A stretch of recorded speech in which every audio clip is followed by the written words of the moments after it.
All right. All right. We are live. Welcome to the Overrated Podcast, episode 4. This is Hoover 186 back again with you guys. And let me, my friend, introduce himself. Yeah. So, like you said, this is episode 4. This is the Traditionalist 101. You know how important it is for me to keep and hold on to tradition. But anyway, um, You're gonna be corny like that already? hey, that's how it is, man. You know, we gotta hold on to tradition. We have to stay in our lane. That includes men and women, by the way. So I know. not. But anyway, let's continue with with our main topics here, and let's get this show on the road. Okay. All right. So while I'm sharing the podcast right now. Um. No, just do some talking. Who, me? Yeah, All right. So whatever it is that you're doing, no, sharing the podcast. no, yeah. Go do your thing. But yeah, I'm actually looking, forward, for the topics that's going on. But in the meantime, whatever it is that you're doing, um, I, I'm not 100%. I'm probably around, let's say, like 95, 96 percent. Like I would, do a couple of coughing, here and there. And for those of you who didn't know what was going on, I basically, got COVID. And let me tell you, for those of you who haven't experienced it, and I really hope you don't, at least for me, it felt like I was in an ice box. My body was, in shock. They were, locking, in place, at times when I'm trying to go to sleep.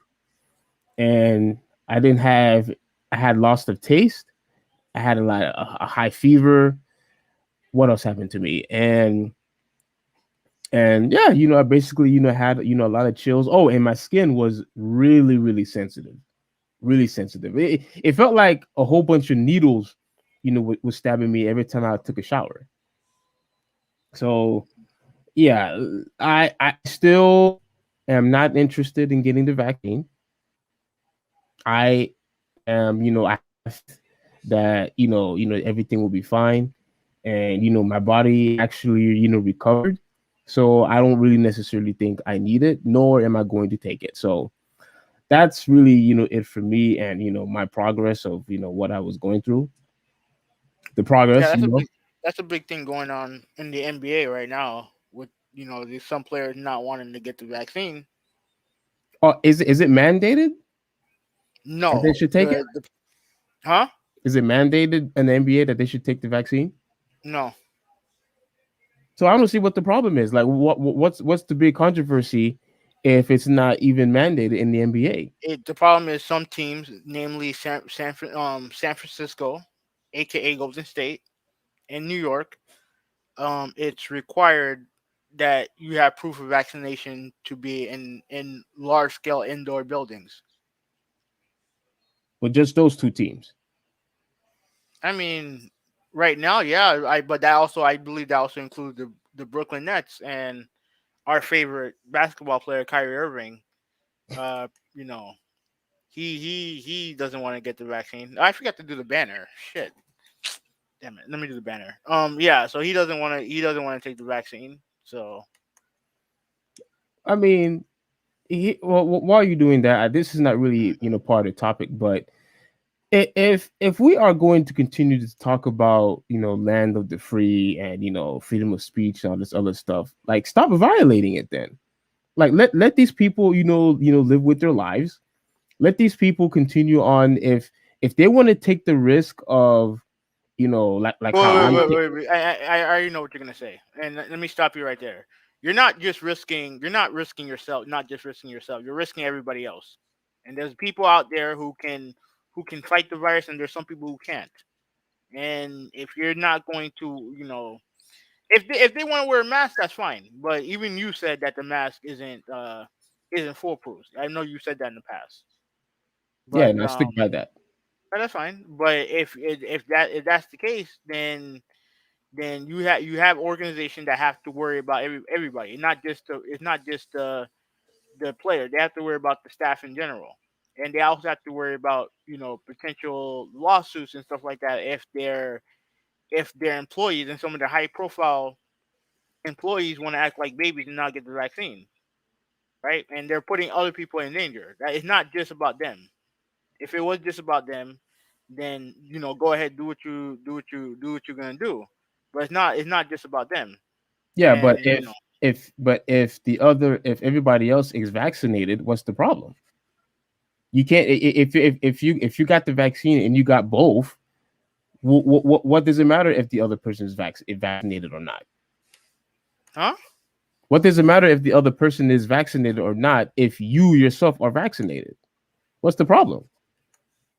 I mean, Like, you see the I don't know. hypocrisy in that? Like, that's the issue that I have.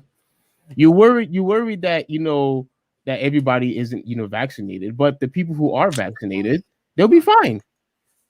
At least that's what the purpose of the vaccine is for, right? Yeah, but if they're carrying it and they're being careless with it, then like Shouldn't you only worry about people who the person who did not get the vaccine? Shouldn't that person worry about if the person next to him didn't get the vaccine, not the person who did get the vaccine? I mean, listen, viruses spread like wildfire. Like it's just how it is, and they have rules and mandates in place that like I said, if you want to do it, if you want to not if you want to do what you want to do, that's fine. But you have other people out there who are who are very much more susceptible to this virus than you are. Okay, that's fine, but it's not in the contract. This No, is no, well, that's part of the reason why it's not mandated because it's not part of the agreement. right. So again, stop But buying. they, but the problem is that it also opens them up to lawsuits if they're not enforcing if they're not going to enforce mask mandates, if they're not going to enforce the laws of the cities that they're playing in, then like that's just how it is. Well, I think that's more of a state issue, not the NBA. Well, they play in those states, and like I said, like again, I don't really want to talk about it, but you have some of these players who are making the decision that, oh, I might not play in home games like Andrew Wiggins, and I'm like, you're willing to lose all that money just because of your quote fake religious beliefs? I don't like. I just find it to be dumb.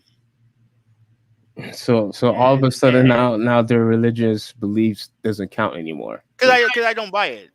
I don't buy it because honestly, I don't buy it. In other And words, and I do believe at some point he is going to get vaccinated.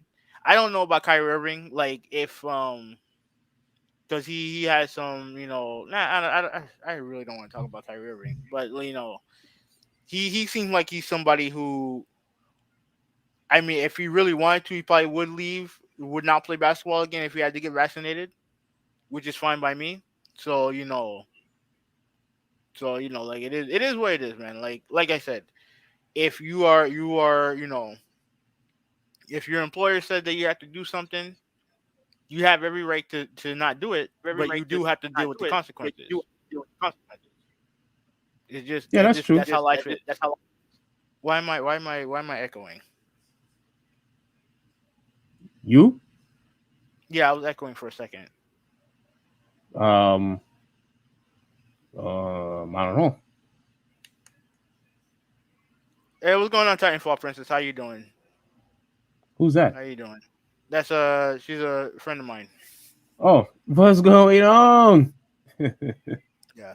If you follow her on Twitter, I wish you would make Twitter. I wish you would make YouTube videos again, but I guess she's not on that right now. But follow her on Twitter. She's a great follow. She's a fighting game fanatic, and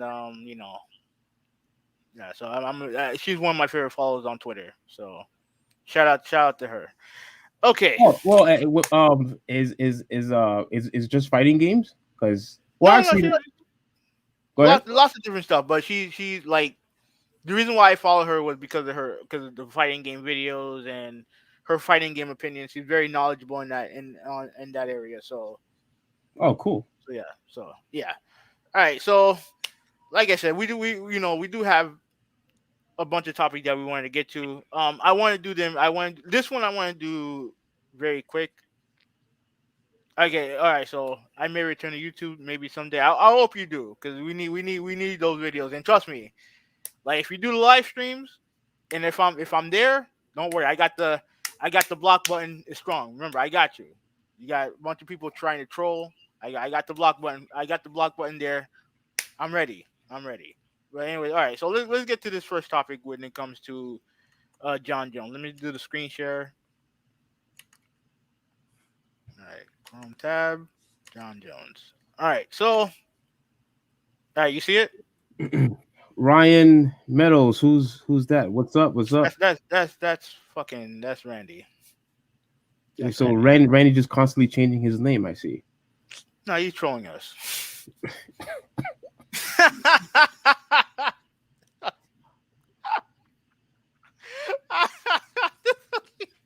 This fucking guy. Have you guys heard about the WWF star Nature Boy? Oh This fucking guy, gosh. man. All right. Anyway, we don't worry. Don't worry, homie. We're gonna talk about it. All right. So let me scroll to the. All right. So let me read this here. Yeah. Details on Jon Jones' domestic battery and vehicle tampering charges remain slim, but a Nevada judge has ruled the case can move forward.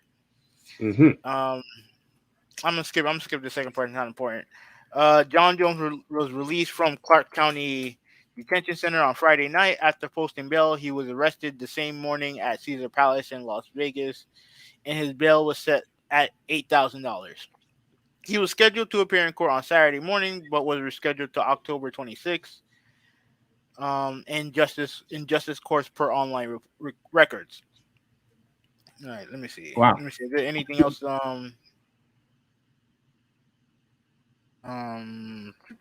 there anything else? Okay, and then we'll read some of the other stuff later. But anyway, Jon Jones is one of my. I don't want to say favorite fighters of all time, but in my opinion, I think he's the greatest fighter of all time, UFC fighter of all time, right? Okay. And unfortunately, his biggest rival has been himself. Just this years of just bad decisions, and unfortunately, this decision that he made regarding domestic battery, which is not which I believe is not the first time he's been accused of this. Like it to me, it just like I don't really know what to say because like this guy obviously one of the greatest mixed martial artists of all time, like I said earlier, but this constantly gets himself in these awful situations for himself. Like this dude should be. I mean, the amount of money that he's left on the table over the years is crazy to me. And Yeah. the only reason why he's still in UFC right now is because of his star power. Like people can say what they want about he's not as big a draw as Connor or Ronda back in her prime, which is true. The numbers show that. But when it comes to people, like people want to see people want to see this guy fight, like point blank, point blank. Period. They want to see him fight, Agreed. and Agreed. like I said, I thought it was BS that that Dana White was kind of playing head games when it came to the super fight with with the super fight with Francis Ngannou. Like everybody and their mother wants to see that fight. It's the fight that we all want to see, right? He's dominated the light heavyweight division. Like he before the arrest, there was topics about him, articles about him, gaining muscle, gaining weight, and stuff like that. We all want to see that fight. You know what I mean? But instead, they went with Derek Lewis and well, first it was supposed to be Derek Lewis versus Francis Ngannou, Then and got I guess UFC was so desperate to have a title fight in Houston that Francis wasn't ready, so they decided to do this stupid interim title fight with Lewis and Zero Gone won, and now we're getting Francis and Gone. I don't remember when. I think it's near later on in the year, and supposedly Jon Jones is supposed to be the next in line. Like he did say that before the arrest. He just said that he and Dana were were they were in a good spot. Because Dana and Jon Jones have a very bad relationship. You know what I mean, to say the least. But they apparently are on good terms right now, and yeah. So the news of him, getting arrested again sucks for me personally. And before you go, Steve, let me just acknowledge Titanfall Princess. Yeah, you're right. Connor does have a big mouth, and now he can't his mouth can't cash the checks that his mouth can't how the saying goes. His mouth can't his ass can't. I don't remember, but his mouth keeps getting his ass beat. So yeah, Well, I mean, you could say that he keeps getting his butt whooping, but that last fight, I'm not going to. Honestly, I believe that last fight he had he would have been fine if he had never broken his leg. yeah, broken his leg, because he did get a lot of good leg shots in. It's just unfortunate that now it just broke. But he was doing fine in that fight. The last time I've seen it, he was doing fine. All So right. I, Well, I I honestly think he probably would have won that fight if that incident had never happened. all right. Well, all right. What about Jon Jones? But What's your anyway, opinion? about Jon Jones, like he actually became one of my favorite fighters once he beat Rampage. I know that was a long time ago, but Yeah. the way how he finished him off, because I believe it was a chokehold, I believe it, if I remember correctly. And Yeah, I don't. I remember the fight being kind of boring. I don't remember if he finished him off or not. he finished him off, I believe, with a chokehold. I mean, there were moments where Rampage was looking at the clock, and he constantly kept on backing out, and that was a really big fight. It had a huge attention draw, especially when he was screaming, saying he wants his belt back, and all this other stuff. So ever since he beat him, he became my my favorite, one of my favorite UFC fighters. Now, when it comes to this, honestly, I think he needs help, and secondly, he probably knows that he's still a huge star and a huge tension draw. So he's gonna constantly make these mistakes until Dana No, no, White. they're not mistakes. Like if you keep doing them over and over again, they're not mistakes. Like you said, you had it right the first time. He needs help. Yeah, he needs Help. help. And That, that- I don't know if it's like mental or whatever. I'm sure some of it's mental, but this is a dude that needs to get his shit together, and he's too old to be acting like this. I Again, agree. we don't know the full story, but like when you're famous, and I always say this, right? When you're famous, you have to be more cautious of what you're doing out there. You have to be more cautious. You have to be more careful because you are a bigger target. You're a well-known Yeah, figure. You're a bigger target, so you have to be more aware. Now, before I let you go, let me acknowledge our friend Ryan Meadows. His mouth writes checks, his ass can't cash. That's the saying, and that's a perfect saying, right? He be his doing the mouth. talking, and Okay. then when he gets his neck cranked by Khabib, and when he gets his ass knocked out by Dustin in their second fight, and then his leg breaks, in the third fight, yeah, like his ass ain't cashing those checks. So Yeah, yeah, but so go ahead, but continue. let me just say this real quick. He's Mhm. still more relevant than all those other guys you named. A matter of fact, 100%, 100%. I think could be retired. I don't even think he's fighting anymore. Yeah, he So retired. yeah, so at, at as of right now, he's still one of the biggest stars in the UFC. People want to see this That's guy fine. fight. That's fine because but the reason why he's not relevant now is because now he's picking fights with Machine Gun Kelly. Like he's not doing it because he's winning. He's not doing it because of winning. Like his last win was against Donald Cerrone, who's washed. Like he's washed. Wait, Connor's And washed. yeah, Connor's washed. yeah, The, yeah. the only reason why Until he starts winning fights, his ass is washed. he after the loss against Cowboy, he only lost what, two fights, right? Two fights. No, he beat Cowboy. Then he lost. I think he lost. Well, first you got to remember before he took his break from boxing. I forgot what happened to him. Then I think he won. I think he beat Nate in the third fight. Yeah. Then he did the boxing thing with Floyd, which he lost. Right. Then he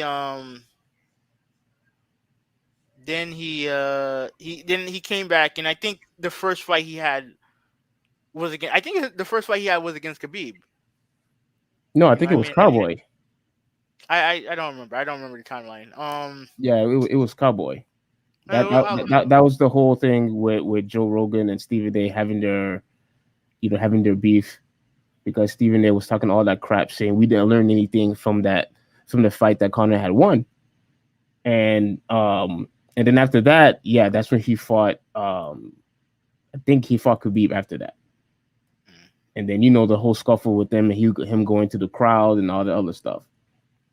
But again, the last fight that he had, he was doing fine in that fight. He didn't look washed to me. It wasn't like he wasn't putting a good performance. Again, he was mixing his strikes with kicks and everything. And Based on everything that I heard, he was losing that fight. I'm gonna have to That's what I heard. I'm going to rewatch it, but it didn't look like he was losing that fight to me. At the very least, evenly matched probably. But I think he was doing fine. I Okay. think he was doing fine. But going back to Jon Jones, yeah, he does need help, and I cannot imagine how much money this dude had lost because of the fact that he just couldn't compete anymore because of him getting in trouble, and him doing drugs.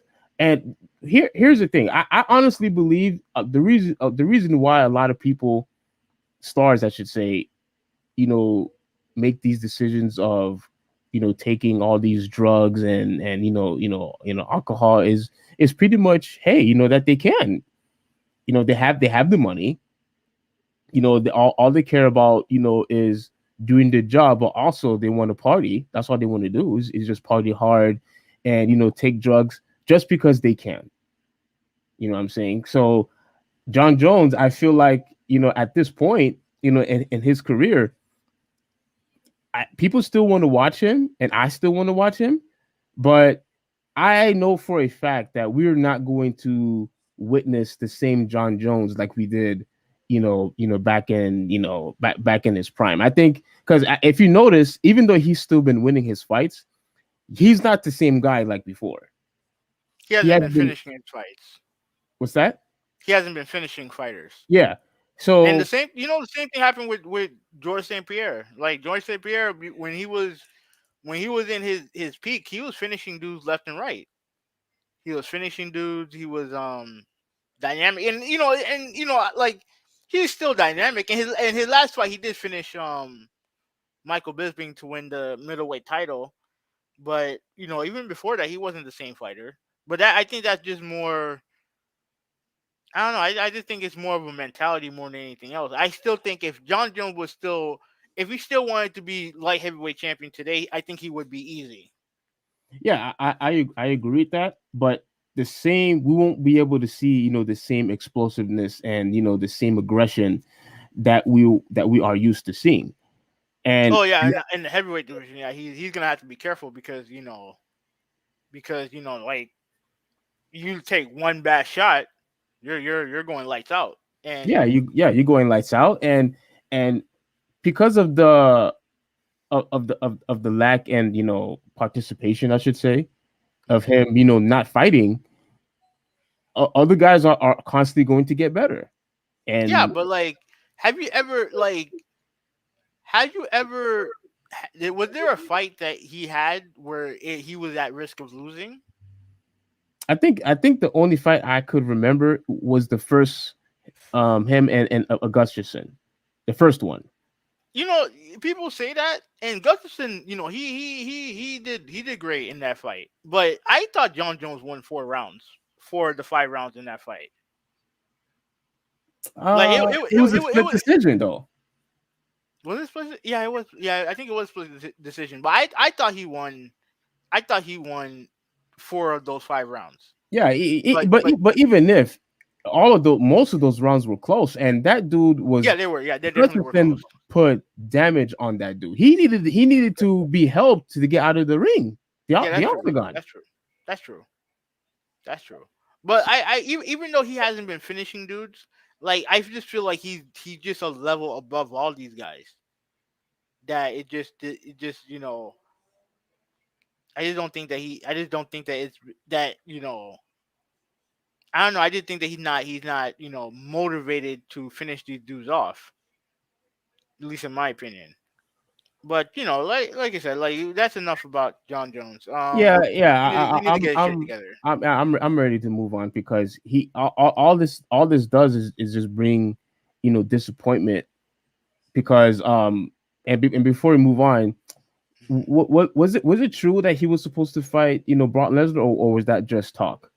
No, ultimately it would just talk. He challenged Okay. after he beat Daniel Cormier the second time.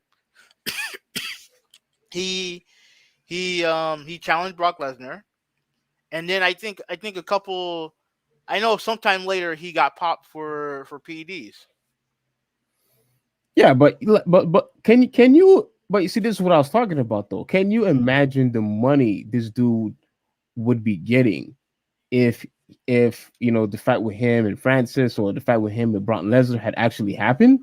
Holy Yeah, cow. but to me that's a Brock Lesnar thing because Brock Lesnar also did the same BS with Daniel Cormier after Cormier won the world title. Like he challenged Daniel Cormier, and what happened? He went back to wrestling. He went back to professional wrestling. Oh, You know what but I mean? Like oh, okay, I think you're they right. weren't. He wasn't. Yeah, he wasn't serious about fighting, going back to mixed martial arts. He wasn't serious about that because honestly, he'll get his ass whooped, and he knows that. Yeah, but he did fine when he came. He out Everybody was actually impressed that how well he performed, at least in the beginning of his career in the Yeah, UFC. of course. Yeah, because he was a genetic freak who had a great wrestling background. Yeah, I just wish that he had did more wrestling, but he constantly was trying to do strikes, and obviously that wasn't his strong suit. And when he lost against Alison Overeem, you saw that he was trying to do a lot of striking. I don't remember him trying to do that many takedowns. So I think Brock Lesnar was trying to prove that he could do more than just wrestle. But just stick to your guns. If it ain't, that old saying, if it ain't broke, don't try to fix it. Don't try to make any changes. Just stick to your guns. And he didn't do that. But anyway, that's all I have to say. All right, then. All right. Next topic is Ric Flair. Do you have the screen grab, or you want me to go get it? Yeah, you could grab it. You could grab it because Okay. I think your internet is a lot faster than mine. Okay. So yeah. So Ric Flair, one of the he's arguably he's in my Mount Rushmore for greatest wrestlers of all time. Right. Yeah. That goes without saying. Right. He's a phenomenal, professional wrestling. This dude is A1 in my opinion. He's in the top tier. Right. Now there was a documentary called Dark Side of the Ring. It's a documentary that's been around for a couple seasons, and they talked about this infamous fight on a WWE trip. For I forgot, it was it was a European tour like some time ago. It was like, damn, what, 20, 25 years ago. Yeah, And they had a bunch of wrestlers. They had a bunch of wrestlers there. And this was around the time when Ric Flair, and it was during it was the whole merger period. yeah, When WCW went under, and they got absorbed by WWE, and they were starting to bring guys from some of the bigger names from that period. Like, Ric Flair was there, the NWO was there, including Hogan. Plus, they had The Rock and Austin and Jericho, and all these names, right? big time. Yeah. So they were on this flight, and it was the end of the tour. They were on the flight. It was a long tour. There was a delay on the there was a delay at the airport, whatever, and then they went through a whole bunch of booze, Hmm. right? Went through a whole bunch of, and mind you, wrestlers, especially back in those days, were very how would you call it? Like, they were very damn, how would you say it? Like, they were immature. This is, for lack of a better term, they're very immature, right? Okay. And in this episode of Dark Side of the Ring, they had a the flight attendant who was there. The name escapes me. I apologize. The name escapes me. Yeah, I can't remember either. But she went over pretty much her experience on that flight, Yeah, and and the biggest thing to come out of that about that flight, and it was a lot of stuff that happened in that flight that was pretty crazy, right? Like, obviously dudes were doing drugs and H bombing people and using syringes and stuff like that. There was a big brawl between Kurt Hennig and Brock Lesnar that did damage inside the plane. There were a lot of crazy shit going on in that plane, yeah, right? and but if I remember correctly, Kurt Hennig was the one that started that fight because Yes. yeah, he what he do? He like what put what whipping cream or shaving cream on Yeah, Brock's like face? Kurt Hennig, aka Mr. Perfect. He was known throughout his wrestling career as a bit of a jokester, right? Like, he liked to play pranks on fellow wrestlers, and he and Brock Lesnar were friends, Yeah, right? So he decided to did the whole whipped cream on top of the head and splat it on his head, and then Brock Lesnar, I guess, wasn't happy about it, so they started wrestling on the plane. So yeah, that's what normal people do. They wrestle on inside of planes. yeah. They want to cause havoc inside the plane that's 30,000 feet in the air. Well, Yes. here, but the thing with that, I know we're supposed to talk about Ric Flair. The Hmm. thing, with that was I was very very surprised that people didn't try to break up the fight because No, the fight got broken. I think the reason, I think, okay, Brock Lesnar is a big dude. One, Kurt Hennig, he's not a small dude either. yeah, he's a Like, big he's not guy. a small guy. Yeah, and I think it was just, I think is close to the when they went close to the Emergency door. yeah, yeah, when they were like, oh, let's stop the fight. And according to what I hear, according to what I hear, you can't open the emergency door while you're in the air. Like, it's kind of like physically impossible. Yeah. But you don't want to take that chance. You know what I mean? Well, I mean, you have two.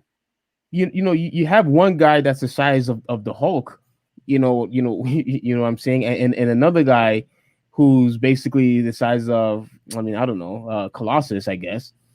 I mean, And that's a stretch. That's a stretch. I would say, I it would say is. Captain America. All right, fine. You could put Captain America on there.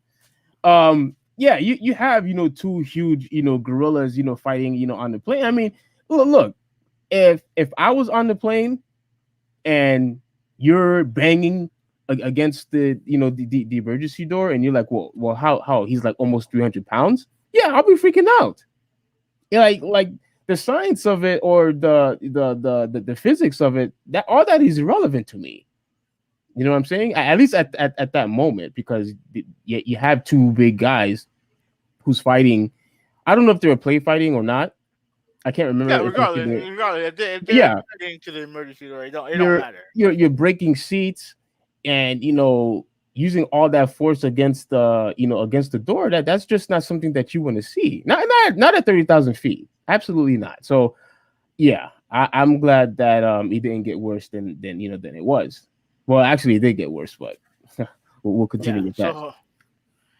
So all right, and the biggest thing that happened, at least in my opinion, and you can tell from the lady, from yeah, the lady.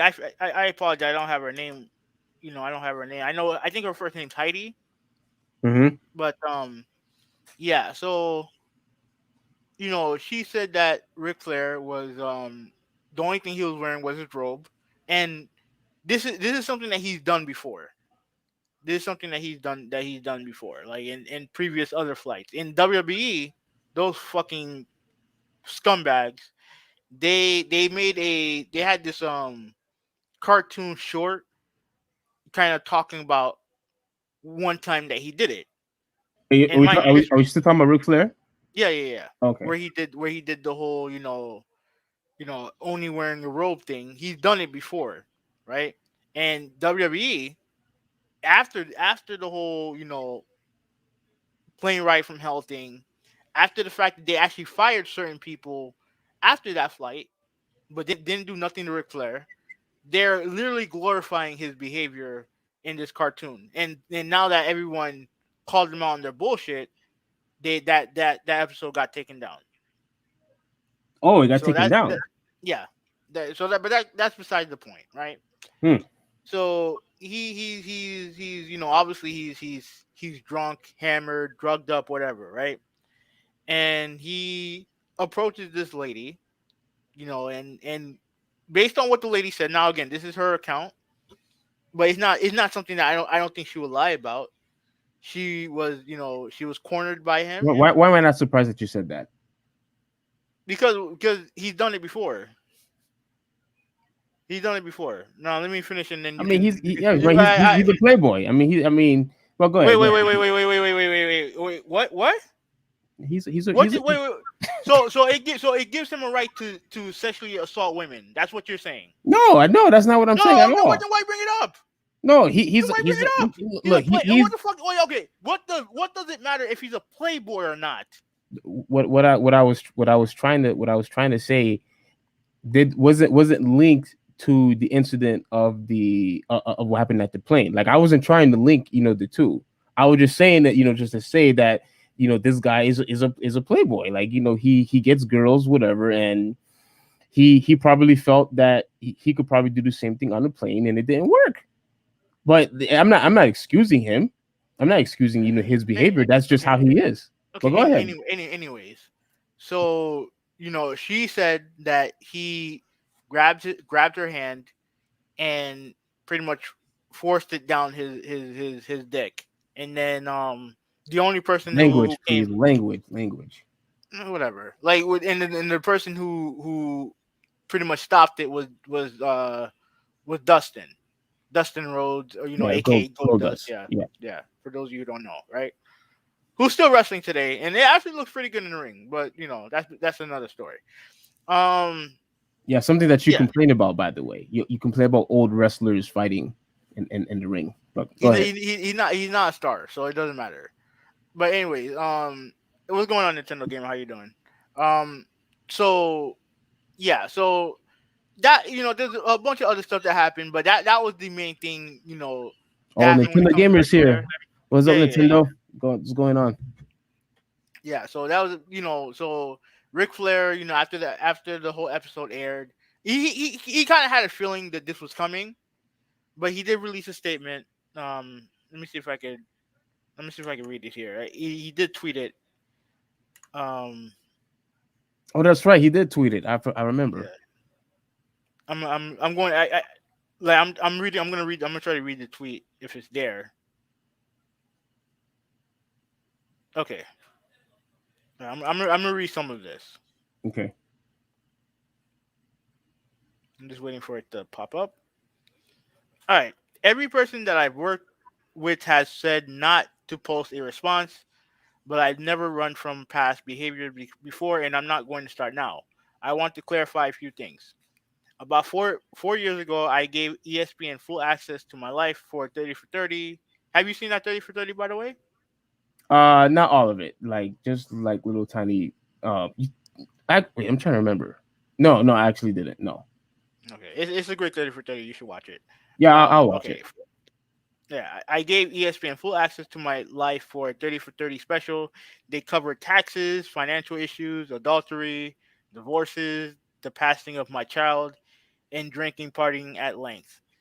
Ron Rory Camp, I don't know how to pronounce the name. Whatever. This desperate to matter for another 15 minutes did an interview about it this morning. When Rory's lips are moving, he's typically lying, but one part of what he said was the God honest truth. And then let me move on to the second tweet. Oh, hold on. Let me move on to the tweet. Hold on. I never heard that he had forced someone to touch his genitals. Korf admitted. Hmm. Everything with Rick that was constructive as negative, I tried to address in the 30 for 30. His drinking, his philandering, his adultery, his money problems. There's quite a bit, but never, at least in the people that I spoke to, no one ever brought up that he would force himself on somebody. I allowed my personal life and the lives of my wife and children to be turned upside down for one reason.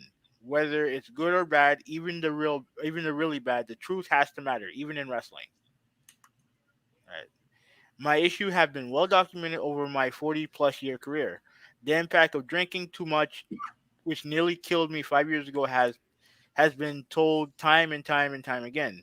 The reason Rory, or anyone else for that matter, never heard stories of me forcing myself on anyone is simple. It never happened. So that's his response. That was his response. Now, let me give you my opinion on this, right? Now, I these stories about Ric Flair, as far as his partying and all that other stuff, is well documented, very well documented. Now, when it comes to sexual assault and stuff like that, I I I I don't want to say that I want to believe that he would do it, but based on the reputation that he has, I just have a hard time believing that it's not something that he hasn't partaken in before. I just have a hard time believing it. And like you said, it was described by this lady Heidi that I mean the way that she recounted the story, and I think it does matter when you hear from the victim as opposed to reading it in an article. I think it does matter to see the victim and the look on her face retelling that story. And I don't think that anyone can be that good of an actress. Wait, are you serious? Yeah, I didn't see that much emotion when she was sharing that story. me personally, I saw it. I saw it. I didn't see Like, that. I didn't see that yeah, much emotion. But that's fine. but But okay. There's a couple of things that we need to address. mhm. Now, Oh, wait. Before you do, let me just do this real quick. Like, as of right now, you know, he wasn't with WWE at the time, but they pretty much kind of edited him off the intro of their show. Um, he did have a deal with this car insurance company that has been frozen right now. yeah. So like I said, and like I said, he's 70 years old. Like he's old. So I don't know. We'll see what happens afterwards. But anyway, go ahead. Go ahead with your opinion. All right. Yeah. Like you said earlier, Ric Flair is, he's in the Mount Rushmore and wrestling, as far as wrestling goes. Hmm. And I remember you also said that he was probably like one of the greatest wrestlers of all time. Hmm. Now, obviously, I feel the exact same way. There's still several guys I would still put above him. I don't want to go too much, but guys like Bret Hart. I love Shawn Michaels, but Kurt Angle and those other guys. But all that is besides the point. My issue with what happened at the flight is that she claimed that he took her hand and placed it on his genitals, whatever. Now, correct me if I'm wrong, but I don't think Goldust. Did Goldust vouch for her? He wasn't interviewed. He wasn't interviewed at all. Mm-mm. So he wasn't interviewed. He didn't put any tweets out there. No. You would assume Why would he that want to talk about it? he was part of the incident. Yeah. If he actually went over there and stopped Ric Flair from doing furthermore advances towards her, and you want to stay quiet about it, you're not defending her at all. Like I mean, I find he's friends with Ric Flair. I don't, dude. But you know what? If he had said that, at the very least that, she, was over, reacting or over exaggerated, then, you know what, maybe. But I find it, funny that nobody else except her, could nobody could vouch for her at all. Like how I many think RVD did. he did? Yeah, I think RVD did. What did he say? I don't remember. I don't remember what he said, but I know he talked about it. Like if there was anybody if there was anybody who came off the best, and it's not like it's not like he's a saint or anything like that. But if there was anybody who was there who represented himself the best, it was RVD because he was honest about everything that happened on the flight. Because I believe he was on that flight, Yeah, and he said he was on and that he flight. did. Yeah, and I think he did mention the incident with Heidi. I'm gonna have to look back because when I watched the when I watched it, I don't recall him saying anything that that Ric Flair actually went over there and did his thing. I mean, I don't know. He seems to be the only one that wasn't influenced No, I by mean I'm sure he was. I'm sure he was. But like, but the thing is that like he was honest about what was going on at the time. He was I would say he was the most honest. but what weren't there other flight attendants that were there? Yeah, two of them sued. Two of them sued, but the only one who was willing to go on camera was Heidi. Again, why haven't they they didn't see anything, like they didn't see what was going on, like this is the the problem that I have. All we really have is her, to tell her side of the story, But but we have two flight all these attendants sued. Two we have flight attendants sued. Two flight attendants sued. who Heidi and the other one. who's the other okay I don't know her name, but yeah, like but she she both of sued them sued. who She sued. I think she sued WWE. oh okay Even though her company told her not to, even after her husband told her not to, she still did. And against against her wishes, she was forced to take a settlement yeah, but by her. she didn't say anything. I'm not talking about Haiti. I'm talking about the other flight attendant. She Like, sued them. okay, but what What did did she she? have to say? She sued them. You're not listening. Did can she vouch for Heidi at all? Bro, they both sued the company. Why would they not why would they not sue? I don't think Like you understand. like you know You're not like understanding the no no no question. no no no no You're no not no look understanding the question. look we're not when it comes to when it comes to what happened with Rick and Heidi, like I don't know if she saw. I don't know. I don't know if she saw. But clearly there was some bullshit going on in that plane. Clearly there was something going on in that plane. Okay, but So I'm talking about the specifics. I'm talking about I'm talking about the incident with Heidi and Ric Flair. Did the other flight attendant verify that that actually happened? Steve, I don't know. I didn't read the suit. I Okay, didn't read the suit. okay, so I that's didn't what read. I'm talking about. You're talking about the whole overall of the whole lawsuit. That's not what I'm talking about. I'm talking about the exact specific So, event that had all right, happened. then okay, then Because, what? here's the thing, that here's what you're not understanding. So many, what, there were so many people in that plane. You mean to tell me that not one person could go forward? Didn't I tell you that RVD said that he saw what happened?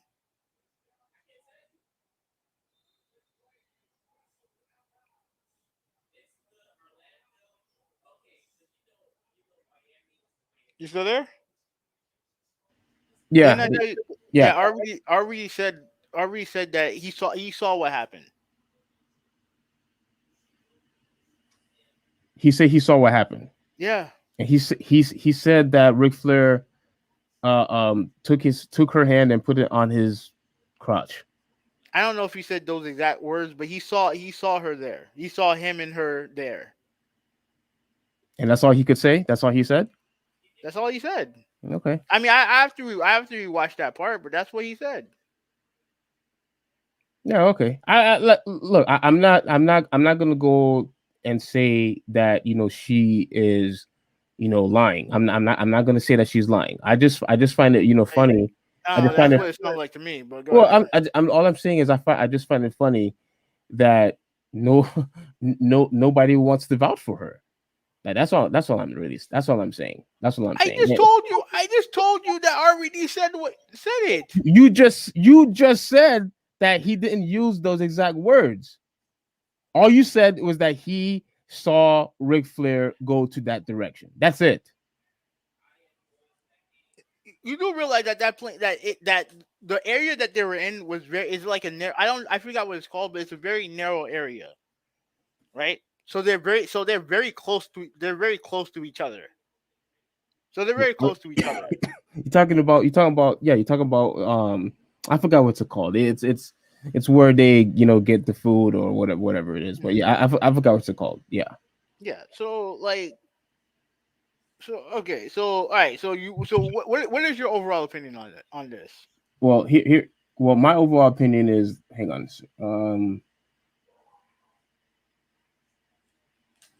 All right, I wanted to read this article, but I think you had already, basically read it on your side, so I don't think I need to um go. But it basically said that, you know, it says that Ric Flair was naked and a cape only, and then he decided to come back to the galley to get a coke, and then And, he and that's wouldn't. where and that's where she was at. Yeah, well, and she said to leave the galley. She claimed he had me against the back door and wouldn't move. I couldn't get away from him. I couldn't move.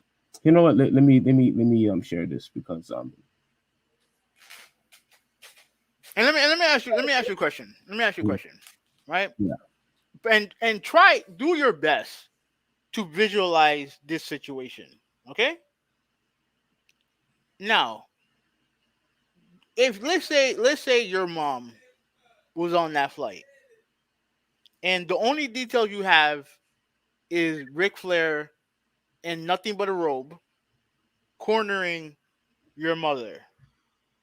You don't know any other detail. You don't know if he forced her to do this, forced her to do that. Would you be upset about that? Yes or no? Yeah, sure. Okay, why would you be upset? Well, I would be upset because I would want to know why in the world are you naked in the first place. Exactly. Naked naked in the first place, and you're naked, and then you're approaching, whether it's my mom or one of my sisters or cousins, or whatever. Anybody. Yeah, yeah, anybody. I'm gonna ask you, yo, what's up with that? Now, I'm not Yeah, a yeah, yeah. I would say, I wouldn't be so diplomatic. Definitely wouldn't be so diplomatic. And I think that's the biggest issue in all of this, right? Because you see a lot of people defending Ric Flair. They got people trying to dig her past up and all the other shit. But here's my overall point, right? If you're going to behave badly, then like there's no excuse for it. There's no excuse for it. Like whether she touched his penis or not, at the end of the day, homie should not be naked in a robe approaching anybody. Yes or no? Agreed. So again, like, and I know the popular thing is to go at people for cancel culture and all the other stuff. And I think in certain situations it goes overboard, and in other situations it doesn't go overboard enough. Right? I've always thought that it's something that is a case by case basis, right? But I'm sorry, when you are if you are walking around naked in nothing but a robe, you're asking for trouble. And around that time, someone like Ric Flair, he can do the stuff that he does and not get in trouble for it. Because mind you, he never got punished for what he did. Never got punished for what he did. And there was so many, and there were other people on that flight, like Dustin Rhodes, who got I think he got fined. I don't know if he got suspended, but he got fined for the stuff that he did. Scott Hall got fired for the thing that he did, and he's also someone who grabbed the same flight attendant, said that he was gonna lick her, and then he passed out. Yeah, So but he let's be frank. I don't think he got fired, for that. I think it was, the constant, drug abuse and him being I mean basically knocked that out. I don't think he did another show after that. He Yeah, didn't do yeah, he didn't do no he his issues were got him in trouble before, but like he got fired after that. he got fired, but I don't believe he did. I honestly don't believe that he did anything. Towards Heidi, whatever her name is. I mean I that's don't. what she said. I don't think. I That's don't. what she I don't said. think he. I don't think he did anything. So she's lying. At that part, I think she's lying Why because would she lie? I don't think that happened Why because would she look, lie? because a guy who was basically knocked out, throughout the whole entire, thing of the whole entire, fiasco, and and that playing, and to You don't say, you don't you don't know that. You don't know that. well, he pretty much, for somebody to be knocked out like that, all I could say is, from now, this is anecdotal, but me witnessing, people drinking, and I'm pretty sure you've seen it before. I mean, we have friends who we know personally that's gotten into trouble drinking, and then, knocking themselves out. Like, we've seen it happen. I don't believe that he actually said that, he was going to liquor, and I don't think she ever accused of him actually doing it. She said it she said it. That he licked her, that he actually licked her. No, not that he That's what I'm said that he talking was about. going to. Okay, but that's what I'm talking about. Okay, So, that's not. But she didn't accuse him of licking her. She accused him of saying it. mm, I don't know, man. Like, that I don't believe it. I don't. Okay, then why do you believe? What Why then? why Do do, you why believe? do Do you you believe believe her it? on? Why do you believe it? Why would she lie about it? I mean, why would she lie about it? Why would she? I don't know. I don't know. Like, to me, she don't come off as someone who would lie about something like this. You don't even know her. Look, I don't need to know her, but the problem is the industry. The industry is what it is. It is what it is. Drugs, sex, and all the other shit that wrestlers got away with back in the day. I mean, That is well documented. That's people not are fake. people are still That getting is away with, that is that is well documented. yeah, people are still getting away with that stuff now. We already had this But not in discussion. the not in the wrestling business. No, no, I'm, Not in I'm the just wrestling I'm business. just talking about in the whole entertainment business But as a that's whole. fine. But it's a lot harder. It's a lot harder to do it now than it was back then. Are you kidding me? Yeah, I don't yeah. know Because about that. people are more comfortable, speaking out on these type of things. Yeah, they're more comfortable taking settlements. getting money and not pursue anything else further. Yeah, they're more comfortable doing that. Okay. Okay. That's supposed to be that's supposed to be an admission of guilt?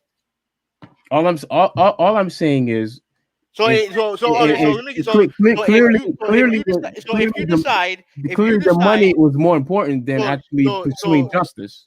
so okay, okay, let's go to the Heidi thing, right? When you have your employer telling you not to do it, not to pursue anything, when your husband decide not to do it, what other option do she have? What support system does she have? So she can't You didn't answer control the her question. own. She can't You control didn't her. answer the question. You I'm didn't answer the answering the question. question with a question. So she No, cannot control that's not how it works. her That's not how it decisions. works, Steve. She can't control her Answer the own question. decisions. Can, what decision does she have? What decision does she have? When her employer tells her not to do it, when her husband tells her not to do it, what option do she have? Oh my goodness, she's still her own person. Who? Okay, you see, this is the type of victim blaming that goes on that you like to participate in. Where Listen, she needs to do this, she needs to do that, she needs to do this, she needs to do that, and then maybe I'll believe her. How the hell did that make any sense? That again, makes no sense whatsoever. why doesn't it make sense? What it makes sense? Like, okay, you do realize that it's more than just physical. There's a emotional devastation that goes on with this type of stuff. It just does. It's not so. I know that's something that you don't believe in. No, no, Cause you, no. believe- you know you, Verbal abuse is can be damaging. I believe that. but what about emotional abuse? Like think about this. Think about this, right? After the flight was over, the flight attendants were told, "Hey, we have to clean the plane." A plane that included blood, broken furniture, needles, vomit, and any other disgusting bullshit that they had to deal with throughout the entire flight. You don't think that type of bullshit would scar somebody? And we don't not even including the stuff that we know about when it comes to Ric Flair, the stuff that went on with Dustin Rhodes, the stuff that went on with the fight, and I guarantee you they didn't cover they didn't cover everything. They definitely didn't cover everything that happened on that plane.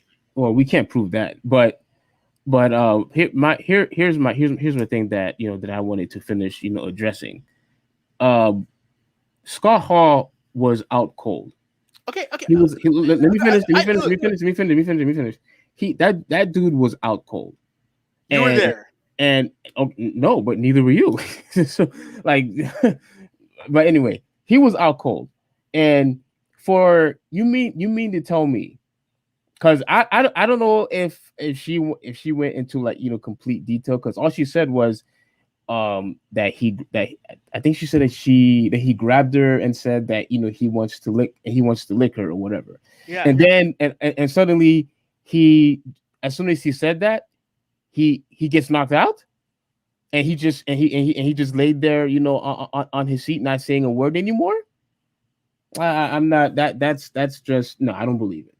I just don't. Based on I what? really don't. I don't believe Based on it. what? I don't believe it. Based on what? I just don't. I don't believe it. Then You, what? you, you, Do you believe the do same you believe guy the Ric Flair thing? Do the you same believe the Ric Flair hang, thing? hang on, the same guy who you are accusing that said that I am going to do such and such to you, and then bam, he gets knocked out. That doesn't add up. He doesn't even remember what happened on the flight. All he remembered was that that he said that he got drugged, that he got H bombed. He doesn't remember what he did. He doesn't even remember. He doesn't remember anything. Let me ask you one quick question. Right now, do you remember how they were saying, uh, make sure you don't leave your drink uncovered? Yeah. Okay. Now, if somebody is constantly, spiking your drink, and somebody is constantly, messing up your drink, or whatever it is, putting drugs in your drink, whatever it is that they're doing, right? You drink it, you're constantly drinking, you're constantly getting spiked. People are basically, it's like a setup. And let's just say that it was basically out of his control, are you still going to blame him for it? Because he didn't spike his own drink. It don't fuck Steve. It don't fucking matter. At the end of the day, who's gonna get in trouble? If I can't, the defense is, oh, I got drugged. That's not a defense. Not a defense. Somebody else drugging you, that's not a Yeah. defense. But if it was just that, then yeah, fine. Then yeah, then you can accuse him whatever. But if you get drugged and you commit crimes, then like that's on you. Unless he comes out and said that who drugged him, but that doesn't But excuse I it. The whole,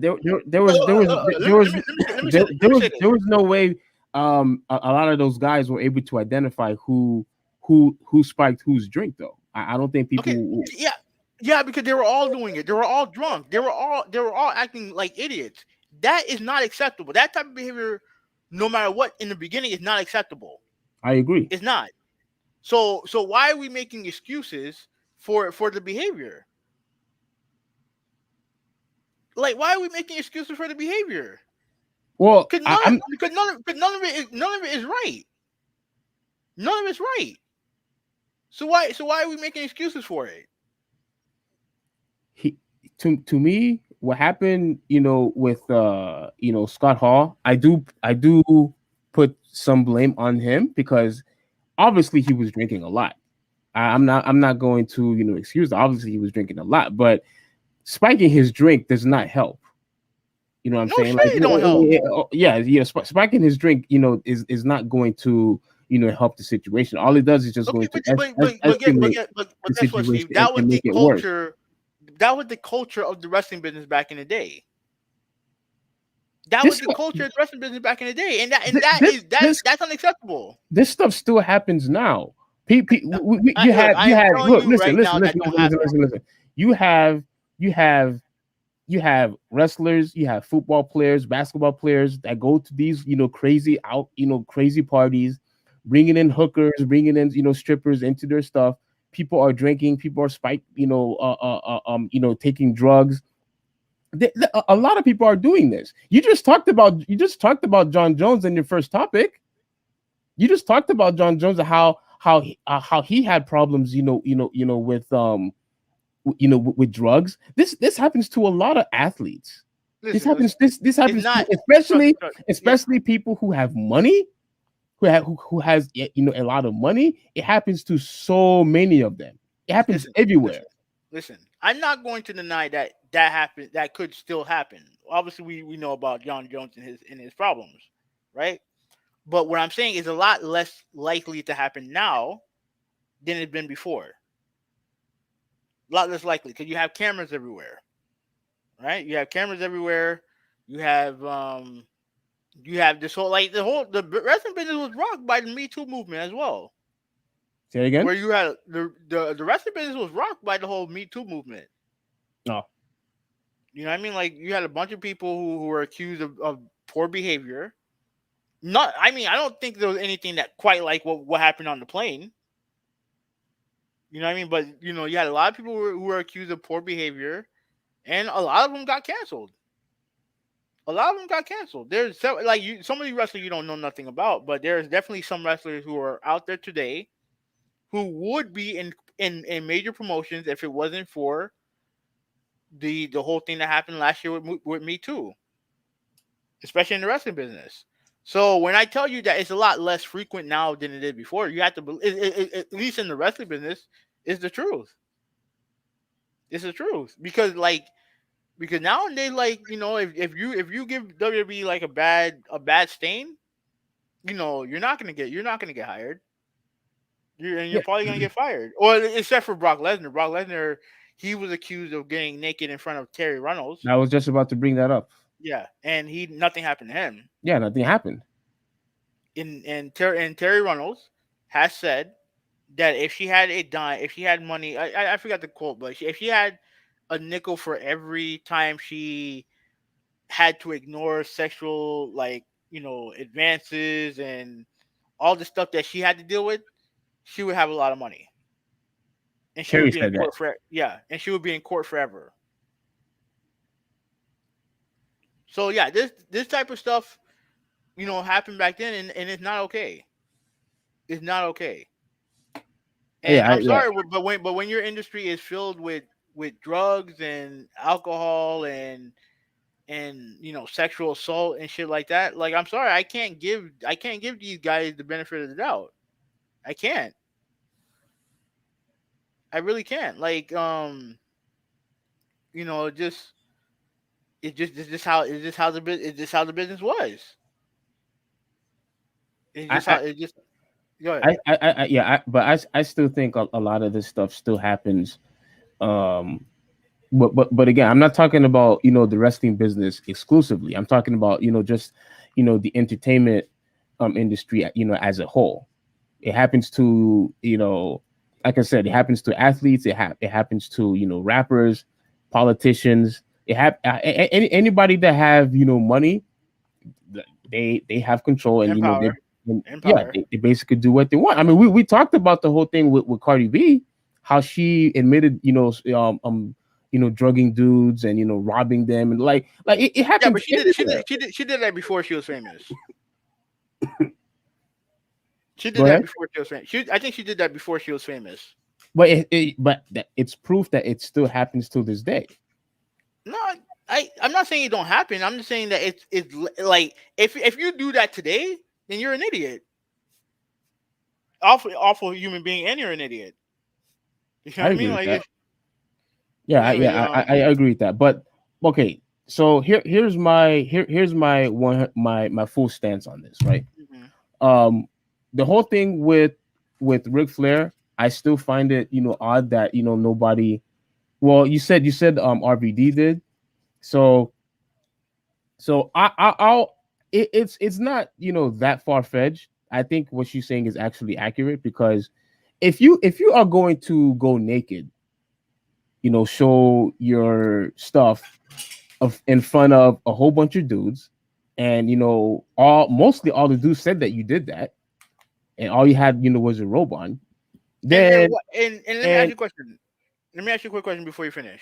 mhm. Would should any employee who worked at the airline should be subjected to that? To just that? No, absolutely not.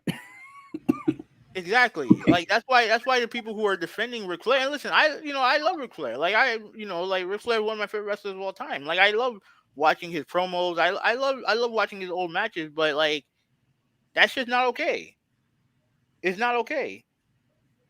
Whether or not he forced her hand on him or not is irrelevant. There is no Wait, no, reason. that's very relevant. No, that's very relevant. No. I'm talking. Like, I don't know if it's true or not.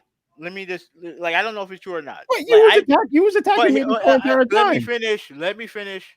Let me finish. Let me finish.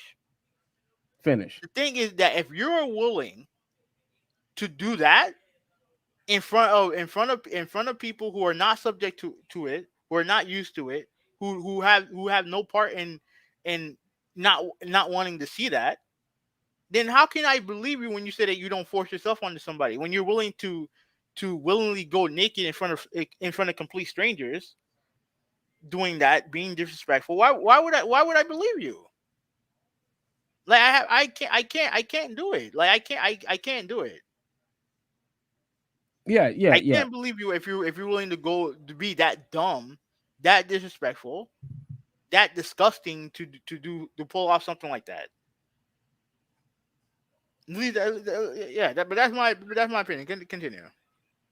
um yeah, like I 100% agree with that, because if you're going to expose yourself to all those people, all of your employees, well, it doesn't it doesn't matter. And dude, I guarantee there's going to be people that that'll say, oh, but he was doing that to everybody, oh, he was doing that to everybody, or we have to be consistent with, if when it comes to strippers or whoever comes in, like, no, all that is a bunch of crap. What he did was unacceptable. Showing his crotch to even if it was as a joke, and they're all best friends and all the other stuff. No, that is something that you don't do. It's about respect, like you said, it's about respect. So do I believe that he actually took her hand, put it in his genitals? You know what, that's very very possible, very very very possible.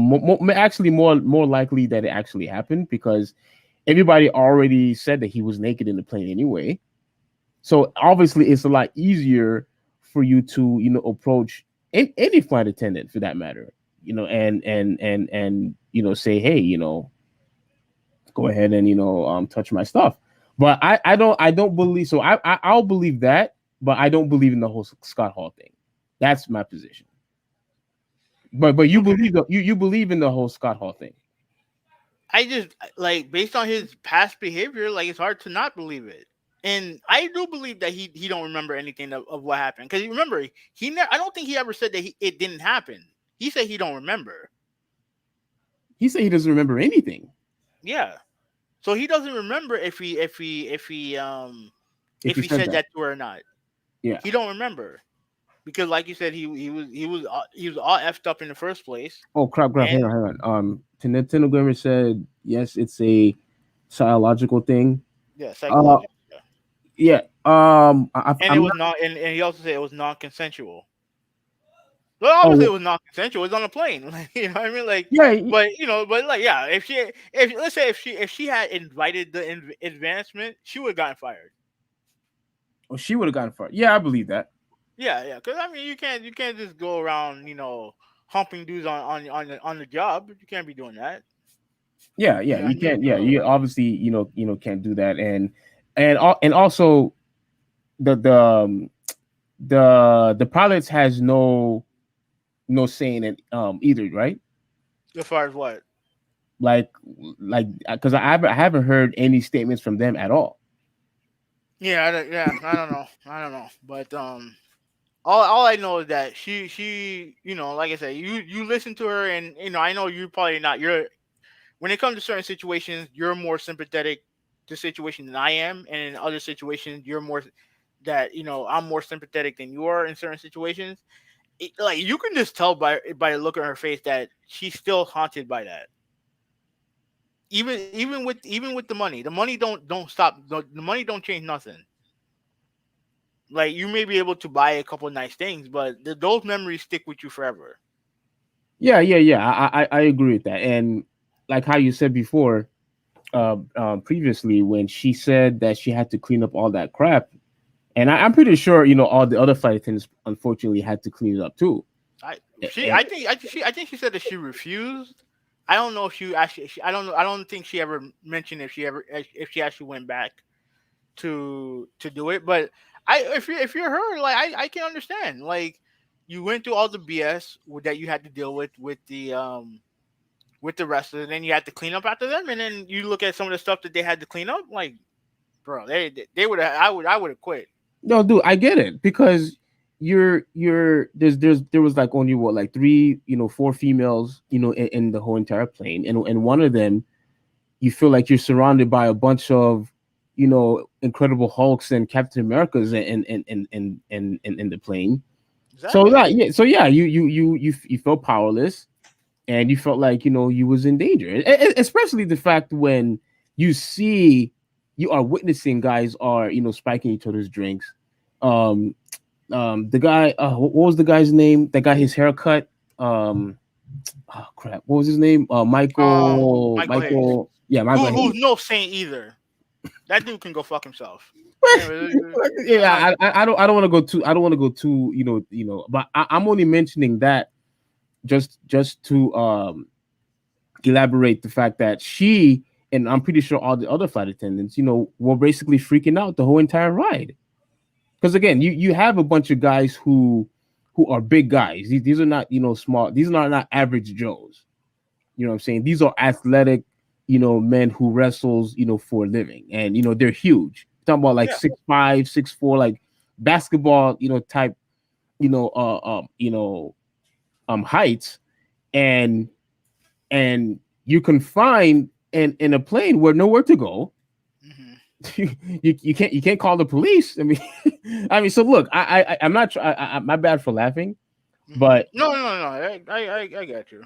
yeah, so I completely understand that she was freaked out about it. Everything in there, that we saw, was legit. I Yeah. just think the whole thing with Scott Hall probably wasn't really you know. But do I think he deserved to get fired? Yeah, because he had, like we said in the chat, he had problems, throughout his whole entire career when it comes to alcohol and and drugs, and that's why he didn't age well. So Yeah, and he was reprimanded for it at first, but then they brought him back on the road, and he did the whole insurrection pay per view and all the other stuff. He did the tour, and and the one thing that was said, and Just Incredible said this. He's a fellow wrestler. He had to wheel Scott Hall through the airport, not knowing if he was dead or not. Because when they landed, like Hall he was still asleep. He was dead or something. Like he wasn't moving. So like according to what Justin Credible said, he put the shades on him, got him on the wheelchair and wheeled him throughout the airport. And according to what Jim Ross said, he had to fire him after that. And they wanted to get him help, but when someone don't want to get help, it's very hard to get someone to help when they're not receptive to that help. So yeah, and that was, I think that's actually one of the the scariest parts. Like, not even to be able to identify if the person is actually dead or not. Like that, like, dude, if I'm pushing someone on the wheelchair and I don't know if you're dead or alive, dude, that would freak me out. I'm not gonna lie to you. That would absolutely freak me out if that were me. I don't know how you would be able to handle something like that, but if that were me mhm. and I had to put on shades and I had to look at JR in the eye and say, hey, I'm fine, like but hey, he did deserve, to get fired. But like I said, he didn't age well. Like, I don't know how he's handling his stuff right now, if there's any um, improvements. I But I think the last time I heard, like I know he's dealing with some health issues, but I think that he like DDP has helped him a lot. So shout out to DDP.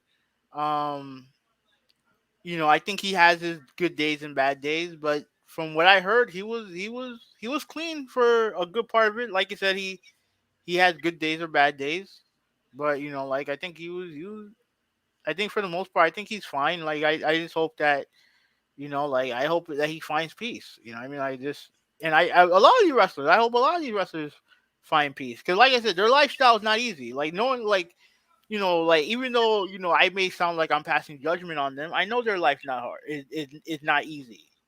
Like I know, like yeah, when you're, especially back in the day when you're traveling, 300 days a year and all this other stuff. Like I know it's not easy. You're away from your family. You're away from your newborn. I get, and you really, the only thing you really have to cope is with the rest of the boys, and sometimes you have to let loose and stuff like that. Like I get it, but it doesn't excuse the poor behavior because you have to remember everyone else there's still everyone else out there, and if they're not, they shouldn't be subject to your bad behavior. no. So Everything you said is spot on, because I know, I don't know if you ever been guilty of this, but obviously when I'm watching wrestling, or if I'm watching athletes, or rappers, or anybody that's famous, right? Or let's say someone who's good at at stand-ups, or movie actors. We all always assume that they're living in some type of utopian lifestyle, mhm. because they have all the money, they have all the fame. But when you actually look at documentaries and when you read their books, like, you see that, wow, like, they go through a lot of crazy stuff. People killing themselves, people are like, I would never forget the time I'm not gonna go off topic too much, but I'll never forget the time when the incident that happened with with Britney Spears, how she shaved her head and all the other stuff. Mhm. Like the only reason why I'm bringing her up is because I remember I used to have like this big crush on her when I was a kid. Back in I think back in like in middle school and high Mhm. school, and so you see this stuff happening to a lot of famous people, and Yeah. it's not some type of, oh, they're living in this luxury life and everything is all perfect and lollipops and gun drops, cotton candy and ice cream.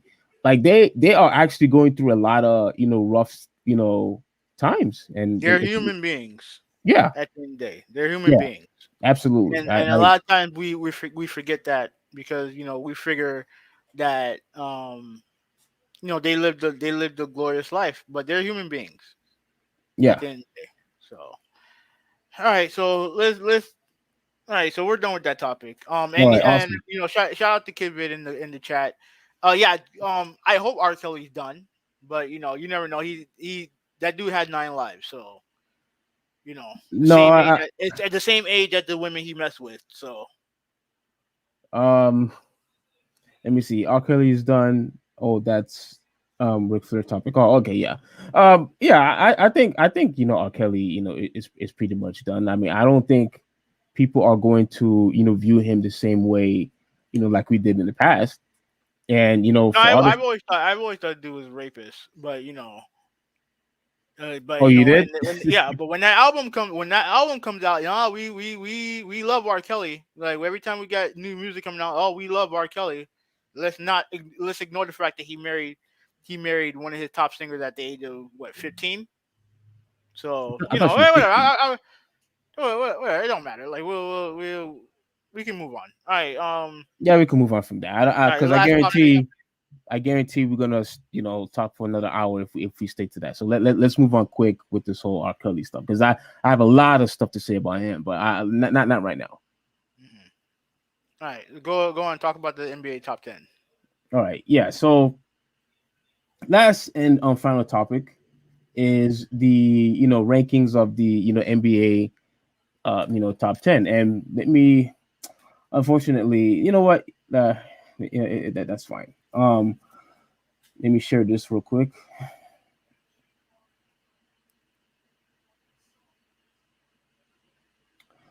And look, I think it's probably a little too early to determine who is top 10, because not everybody is healthy yet.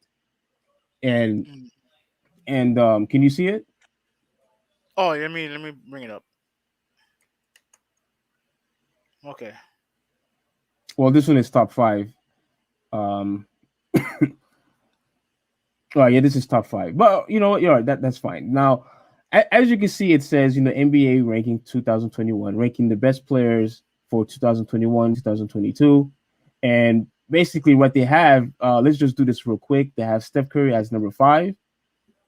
They have Luca as number 4, which I find that to be a problem. But let's continue. I'll address my opinions after. Number 3 is LeBron James, and Wait. Who's number 4? Luca. Oh, okay. Yeah, no, Luca's number 4. You can see this, right? Yeah, yeah, I can see. I can see it. Okay. And number 3 is LeBron James. Number 2 is Giannis. I have a big issue with that. I have a really Hmm. big issue with that. Number 2 is Giannis, and number 1 is Kevin Durant. Now, I'll address the rest of the 5, but I really have to say this right now. I really have to. Hmm. This whole thing with Kevin Durant and Giannis. Look, I said this to you before, and I think you actually said this to me also. I Hmm. get it that Kevin Durant is a great shooter. I get it. I understand that he could shoot from inside and he could shoot, from outside. But to me, the matchup that Giannis and KD had, I think it once Kyrie got hurt, I think it was a much you could I know you're gonna disagree with this, but I think it was a much evenly matchup between the two teams Okay. in my opinion. Okay. Now, so because that I feel that way, I honestly believe that Giannis winning, that series should have elevate him to number one by default because you beat the guy who you're claiming who's the best player in the league.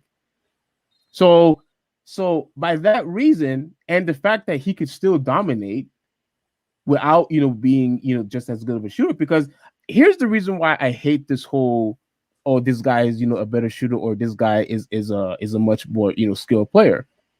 When you look at a guy like, Kyrie Irving, he could shoot the ball better than, Giannis. He's a much, ball handler, than Giannis, when it comes to talent. But does that mean he's the better player? No.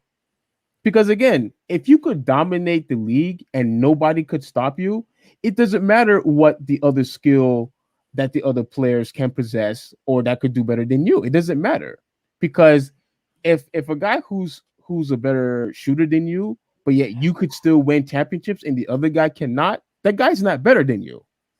Now you could take a little, small details of what skill set that the individual may have, but at the end of the day, if you could dominate the league with the skills that you currently have, then that's what we have to go by.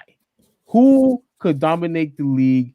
Who could dominate the NBA with the skill set that they already possess? You know what I'm saying? But let me hear your thoughts on the top five on here. Okay. Um. You the thing that you always fall for when it comes to this type of top 10, you always put the best player on the team that won the championship as number one. You always do that, Yes. Yeah. and and I'm telling you that that's not always the case. Not always the case. Give you an example. 2011. If the entire NBA had to choose had their choice of what player to start their franchise with, everybody is going to pick LeBron James, including Mark Cuban. I don't give a damn what he says. They're going to pick Mark Cuban. I mean, they're going to pick LeBron James, right? Even though he had a bad NBA Finals, especially for his standard, right? They're going to pick him, right? Okay. But the person who won who the best player on that team was Dirk Nowitzki, and I remember you saying that Dirk Nowitzki was the best player in the NBA For when that that's year. not true. For that year, No, yes. which is not true. That year, Which yeah. was never true. Which was never true. For that Because year. At if I had at the very because least on that series. because no, he wasn't even the best player in the series. It was What? Dwayne Wade. No, It no, was no, no, no, no, Dwayne no, Wade no, was the best no. player in that series. No, it was Duncan Risky, dude. No, it was Come Dwayne on, Wade come on. Like you're being biased. You being biased. Like a little bit, but if like it now Dwayne Wade the, was the cha- best the player in that series. the championship that Dwayne Wade had won. I could accept that people said he was the best player on the league for that year. I could accept that.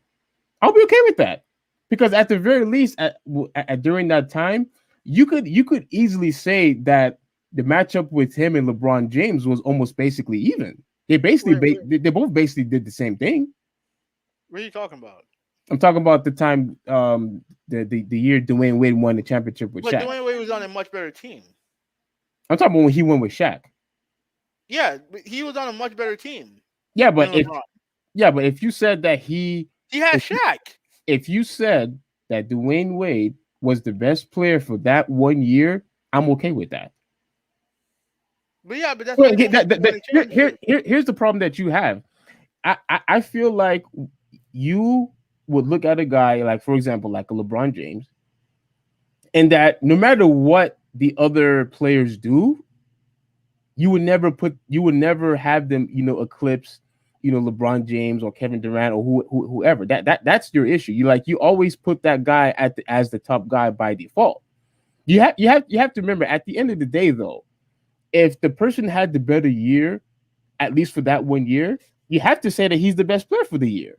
To me, the way I look at it is that you have to have a year where you are like dominant.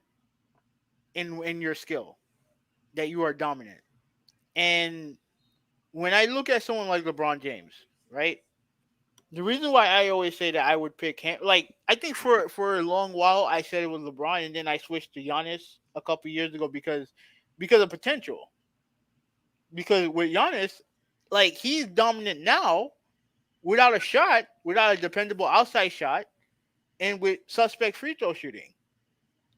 Because I always assumed that he would get better at those things, and I still think he could get better at those things.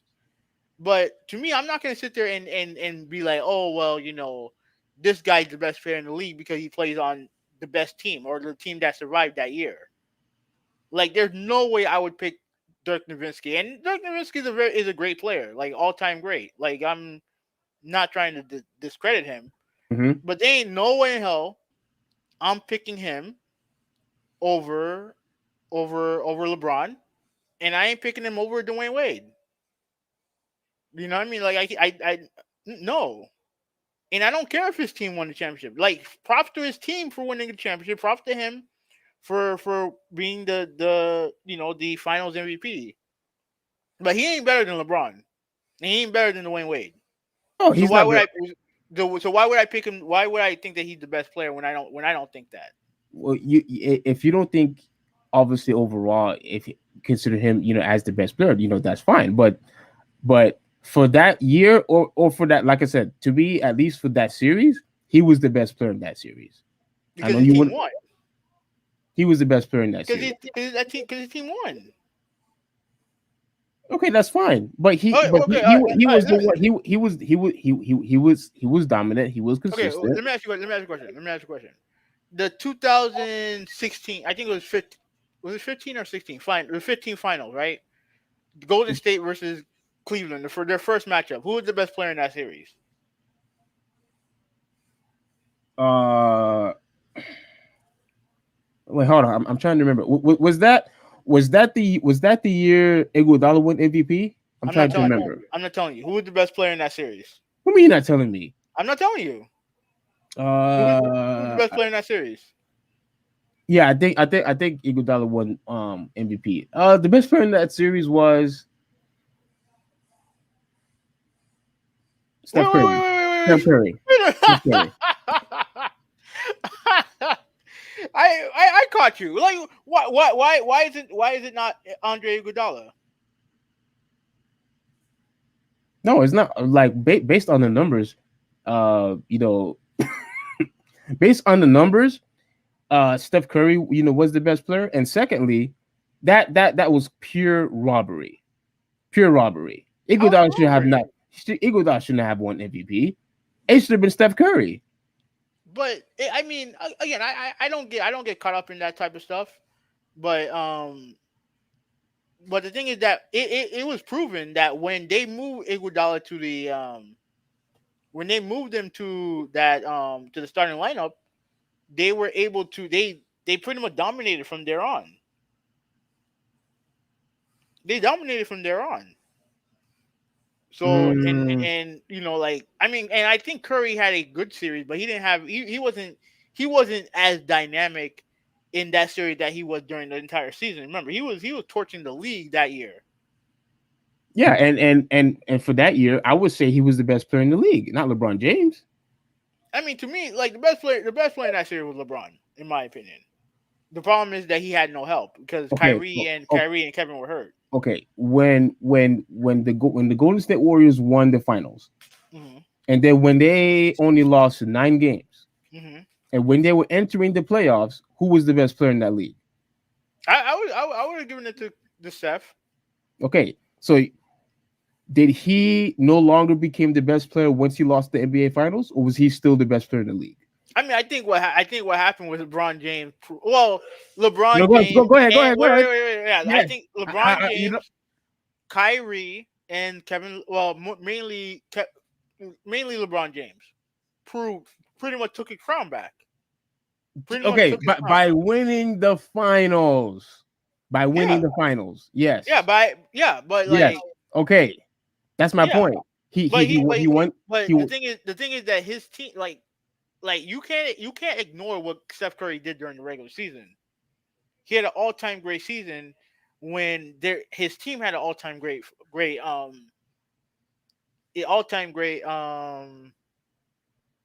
season, right? His team had an all time great season, and he had an all time great season himself. Like it would be like when Jordan and them won 70 games, right? When they won 70 games and giving the MVP award to Karl Malone. Like it didn't make any sense. The guy who should have won the MVP that year was Jordan, and I think he did, and rightfully so, because he was on an all time great team in during the all time great finals. Now let's say I think the team they faced that year was the Sonics. The year that they won 70 games. Yeah, yeah. It was I think they played the Sonics. Now Mhm. if the Sonics somehow beat them, I'm not gonna say that Sean Kemp or Gary Payton um was the best player in the league. It was Michael Jordan. Yeah, but He he's the best player by far. Like, it wasn't even close. Okay, that's fine, but like based on what you if the Seattle Supersonics for however reason they would have been able to do it if they had beaten the Bulls based on your logic you would have picked someone who on the Sonics to be MVP and quote the best player, yes or no? If the players are close, to me, winning that trophy is the tiebreaker for me, because I'm not gonna say that Paul Pierce was the best player in the league when Boston won the championship. I'm not No, saying that. the best player on that team was Kevin Garnett. The best player on that team was Kevin Garnett. Yeah, but they gave the final MVP to Paul Pierce though. He was Finals MVP. Yeah. I thought it was Garnett. No, no, No. before we continue, Mhm. oh crap, you can't see it. Let me share the stuff first. Okay, so let's get back to the actual topic because I think we kind of Yeah, that's what I was doing. Now okay. So here's the rest. So James Harden was at number 10. I have a problem with that. mhm, And Anthony Davis is number 9. I don't even think he's top 10 in my opinion. okay, Um, Damian Lillard is number 8. I'm fine with that. Joel Embiid is number 7, mm-hmm. and I can't pronounce Nikola that freaking name. Jokic, Nicole Jokic. Joker, whatever his name is. Yeah, Hmm. he's number 6. Okay. So okay, so yeah, he's number 6, and we already went through number 5, which is Steph Curry, and the rest. Do you have a problem, with this list? No, 'cause I don't care. I don't really care about lists like that. But and honestly, like I don't see how who would you replace? For Anthony Davis? No, Or yeah, who would you replace? all right. Um. And who would you put in? Okay. And Anthony. Okay. Remember, Anthony Davis. They put him at the number 9 spot. He's Hmm. not. He's not. He's not. He's to me. He's not better than James Harden. Okay. And not even close. And because of him, constantly being inconsistent, and he's always injury prone. I can't put him in the top 10 right now. So Who would for you take? me, Who would you put in? I would take him out, and I would actually put in Kawhi Leonard. He's not. Well, okay. I mean, I look. Kawhi Leonard would be in my top 10, but he's hurt. Like he's not going to be playing this year. Yeah, but based on that logic, Well, Anthony Davis is not Anthony hurt right Davis, now. he was hurt last year. Okay, he was hurt last year, but he's not hurt now. Mm, Like Kawhi Leonard is going to be starting on the bench. Like I can't put him on. Like, I mean, it's kind of arbitrary, but like to me, I think this list is more like a preview more than anything else. Like, and I can't put a guy who's not going to be there for a good portion of the season. I mean, we have no clue when he's going to be back. yeah, but you're not being consistent having now, because you didn't do that when Kevin Durant was hurt. We had his Achilles. You still say he was a top 5, top 10 guy. Okay. Okay. So why can't the same apply to Kawhi Leonard? I just think that like I don't know. Like I don't. I caught For you. me, no. Like I'm not trying. Like to me, arguing over. I think that Kevin Durant is a special player. I think he's gonna be an all time great. And I don't know if I feel that way about Kawhi Leonard right now. You know what I mean? Like I think he is to an extent, but his his claim to fame is the finals, is the NBA finals. Being the best player in 2014 and being the best player for Toronto in 2019. Okay. You know what I mean? Like do you remember any regular season where you're like, man, this guy is ahead of the class? Like I don't like I know he's had very good regular seasons, but I don't look at him. I don't think he ever had the type of regular season where you can say, oh, he's the best player. Period. You know what I mean? Well, he was mainly doing that in the playoffs. And also, I also think that his whatever like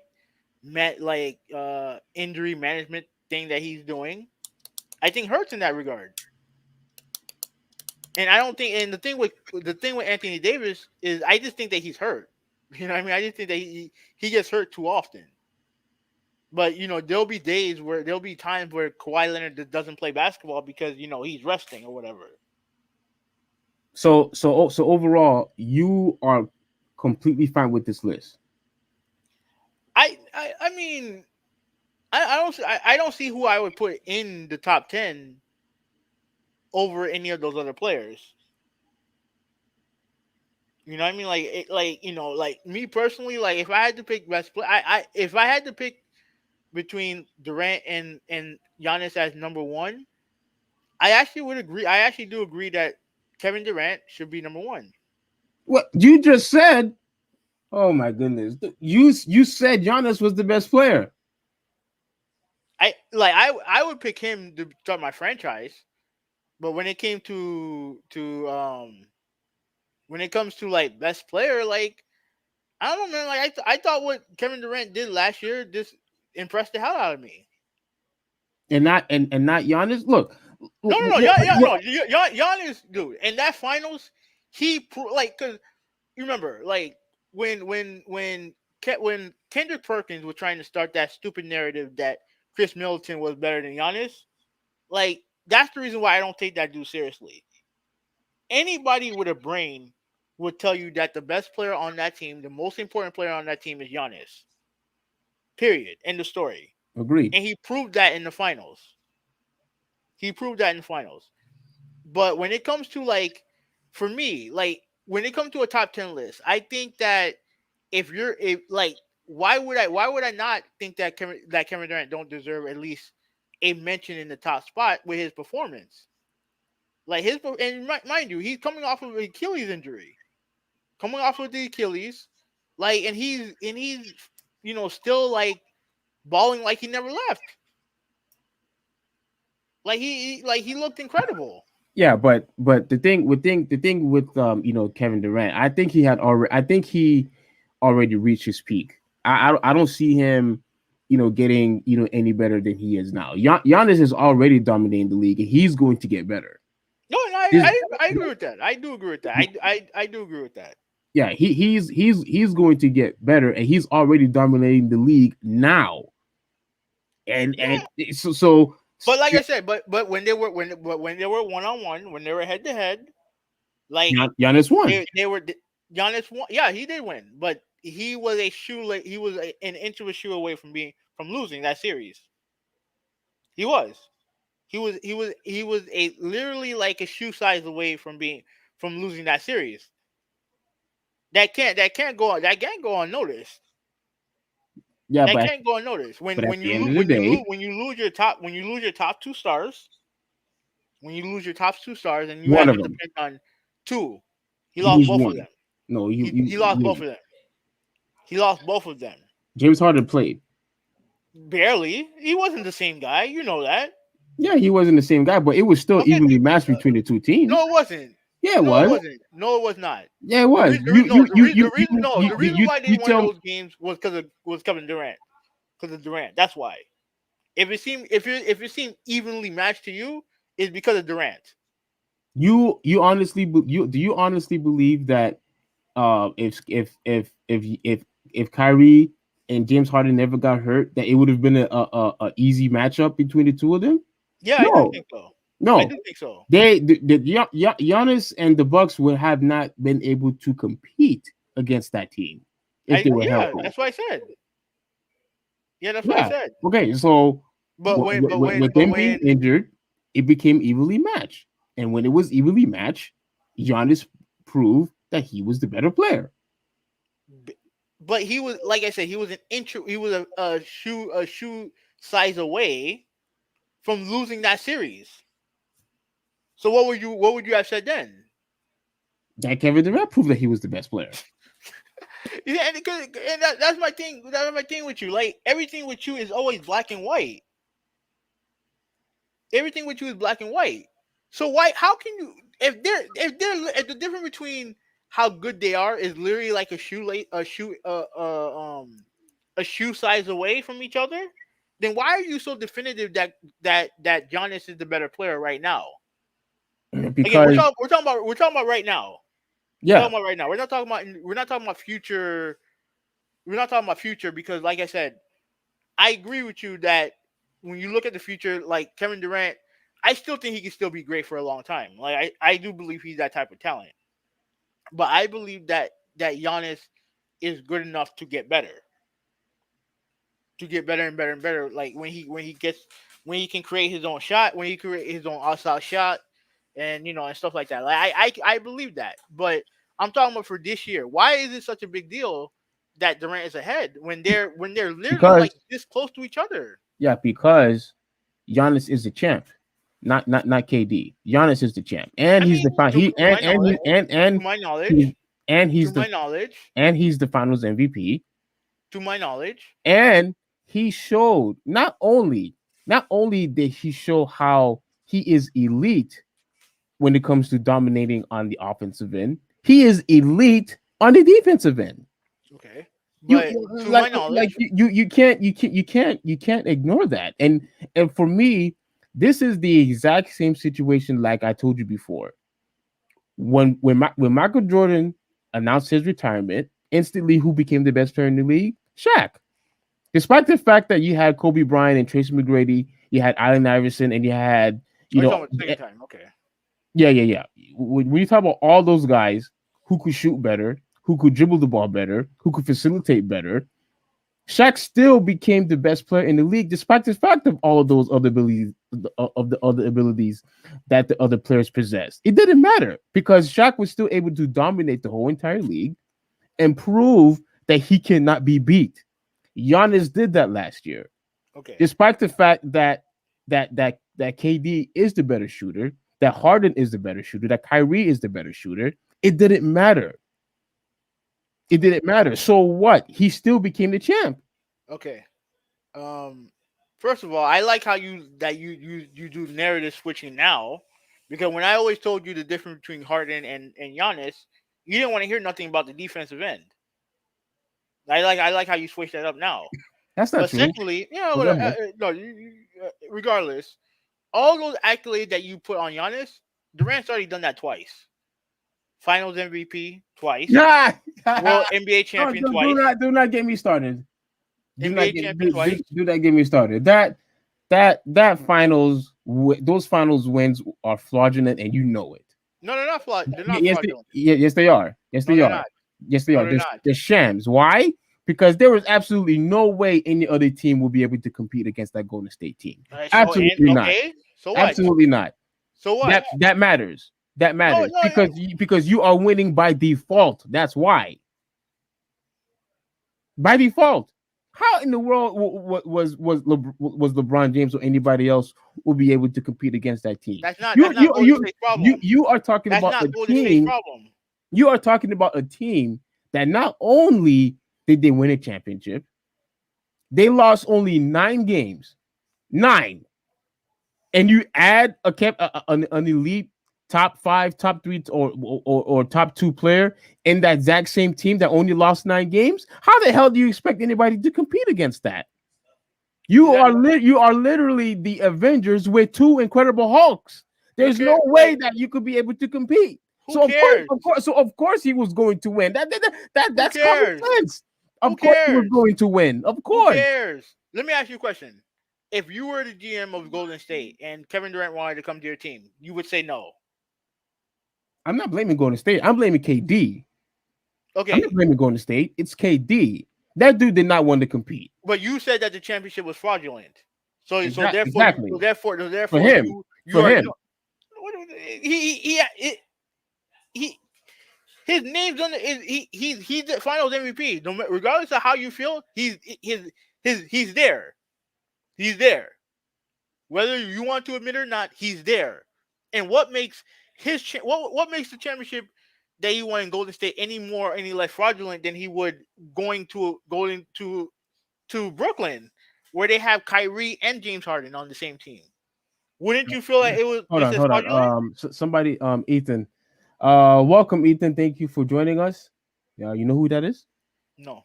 Well, I appreciate you joining this podcast. And he says Giannis won one ring and got everyone's respect. Meanwhile, four-time champion still demanding his damn respect. He's referring to LeBron. To yeah, LeBron James. Yeah. Um,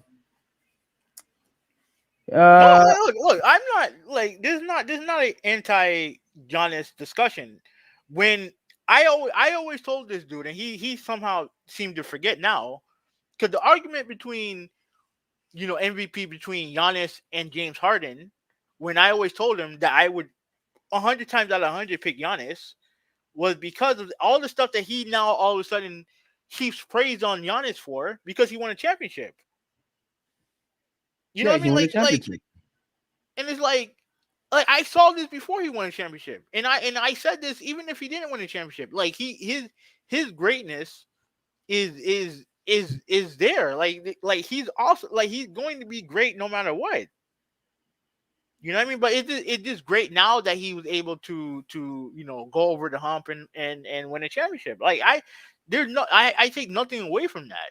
But this notion that you have to be offended that that Kevin Durant, who without his two best players, still was just a half a shoe inch away from beating that team. They were half a shoe inch away from beating the champions. The only team that put them that threatened them was was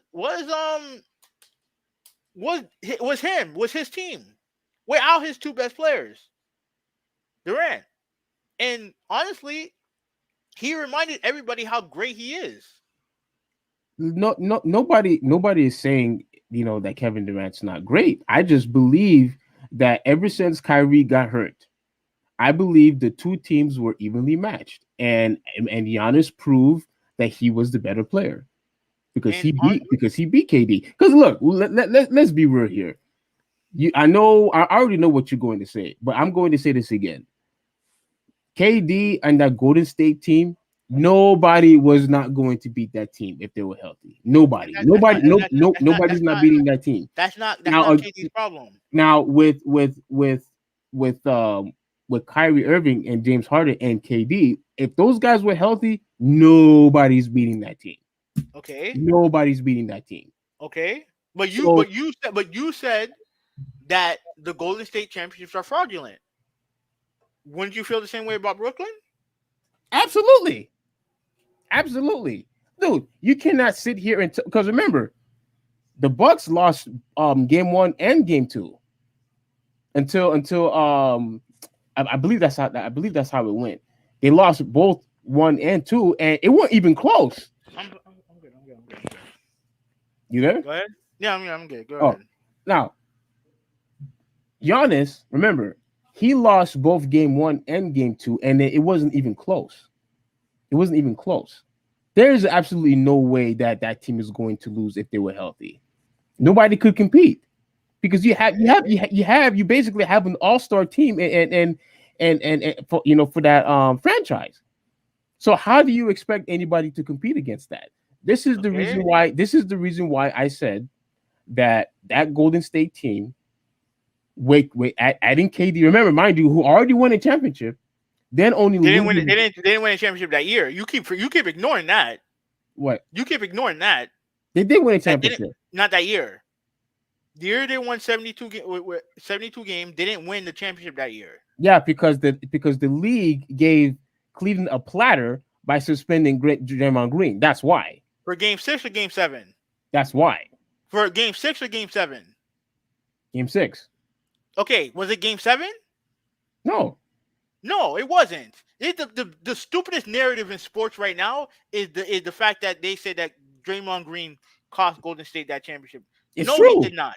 No, Yeah, he he did did. not. No, he Yeah, didn't. he did. No, because he played in game 7 and he was their best player in game 7. The person who didn't show up was Steph Curry. That's who didn't show up. And at the end of the day, despite winning 72 games, they didn't get the job done. They still So won what a did they championship do? beforehand. Okay, was it 2016 or 2015? What did the championship say? Okay, but they still won a No. championship already. What did the championship say? 2015 or 2016? They won in 2015. Okay. Do they have a 2016 championship? No. Then the season was a failure. Okay, but there was abject failure. it doesn't matter. They were still a championship team at the end of the day. Not that year. They were still a championship team, and they were still. They still would have. They still. Okay, not that year. That's fine. Not that year. Okay, that's fine. They still would have dominated the whole entire league the following year. Except they didn't. Except they didn't. They did. Except they didn't. They did. They didn't win the championship at the end of the day, did they? Because Draymond Green got suspended. That bogus suspension. Played game 7. That suspension was bogus. That series should have been over already. Game 7. That series should have been over. If you are a 72 game winning team who can't win one fucking game at home, you don't deserve a championship. You don't. They realized that. So what did they do? They got the best player in the game. That's what they did. They got a guy who when the threes don't get knocked down, when the post is clogged, you need someone to get 2 points, and they got the best player available to give them 2 points, and that's Kevin Durant. Oh, wait, that's not Kevin Durant's fault. No, that's why he doesn't get his respect, and he knows it. And he knows it. That's why he's arguing with fans. He's arguing with people at the media because he knows deep down that finals MVP in the NBA finals doesn't mean anything. That's a character flaw in him. That doesn't mean anything. It's crap. It's garbage. That's what it is. Garbage. Because there's absolutely no way nobody was going to compete against that team. No way. And that's what you do in the offseason. You construct teams that no one else can beat. That's common sense, Steve. Like I said before, the way that he acts on Twitter is dumb. Absolutely dumb. But at the end of the day, that don't change the fact that he won those 2 championships. Because that's what he there. That's what he was there for. He was there to help them get back to the top. That's why he was there. They were already at the top. No, they weren't. They got knocked down a peg by Cleveland, a team they should have beaten, but they didn't. Because, at the end of the day, that bogus suspension. A suspension for a game for game 6, not game 7. You mean to tell me that couldn't have been a momentum changer? You honestly don't think that you honestly don't think that was a momentum changer? And momentum. They had their chances to win the game. They had their chances to win, and they didn't.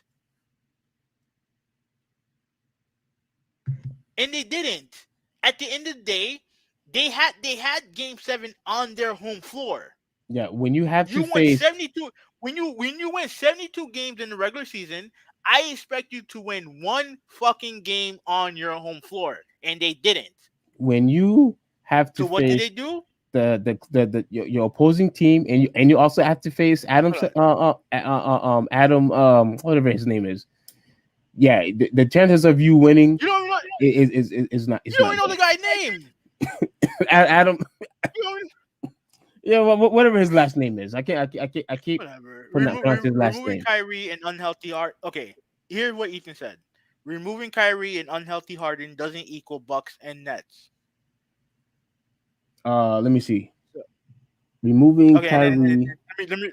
yeah, and then Giannis, Holiday, Middleton, Lopez, and Tucker not equals to KD, unhealthy Harden, Griffin, and Jeff Green. I agree with him there.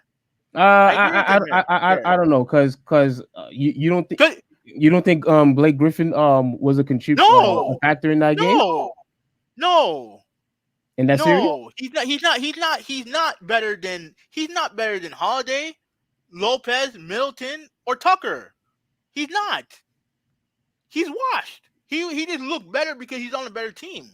I think he's better But than Tucker. but Blake I think Griffin, he's better than Tucker, and I think he's better than okay. Lopez Look, too. look. We can argue over 1 and 2, but the next several best players on that team, without Kyrie and without Harden, are all Bucks players. Are all Bucks players.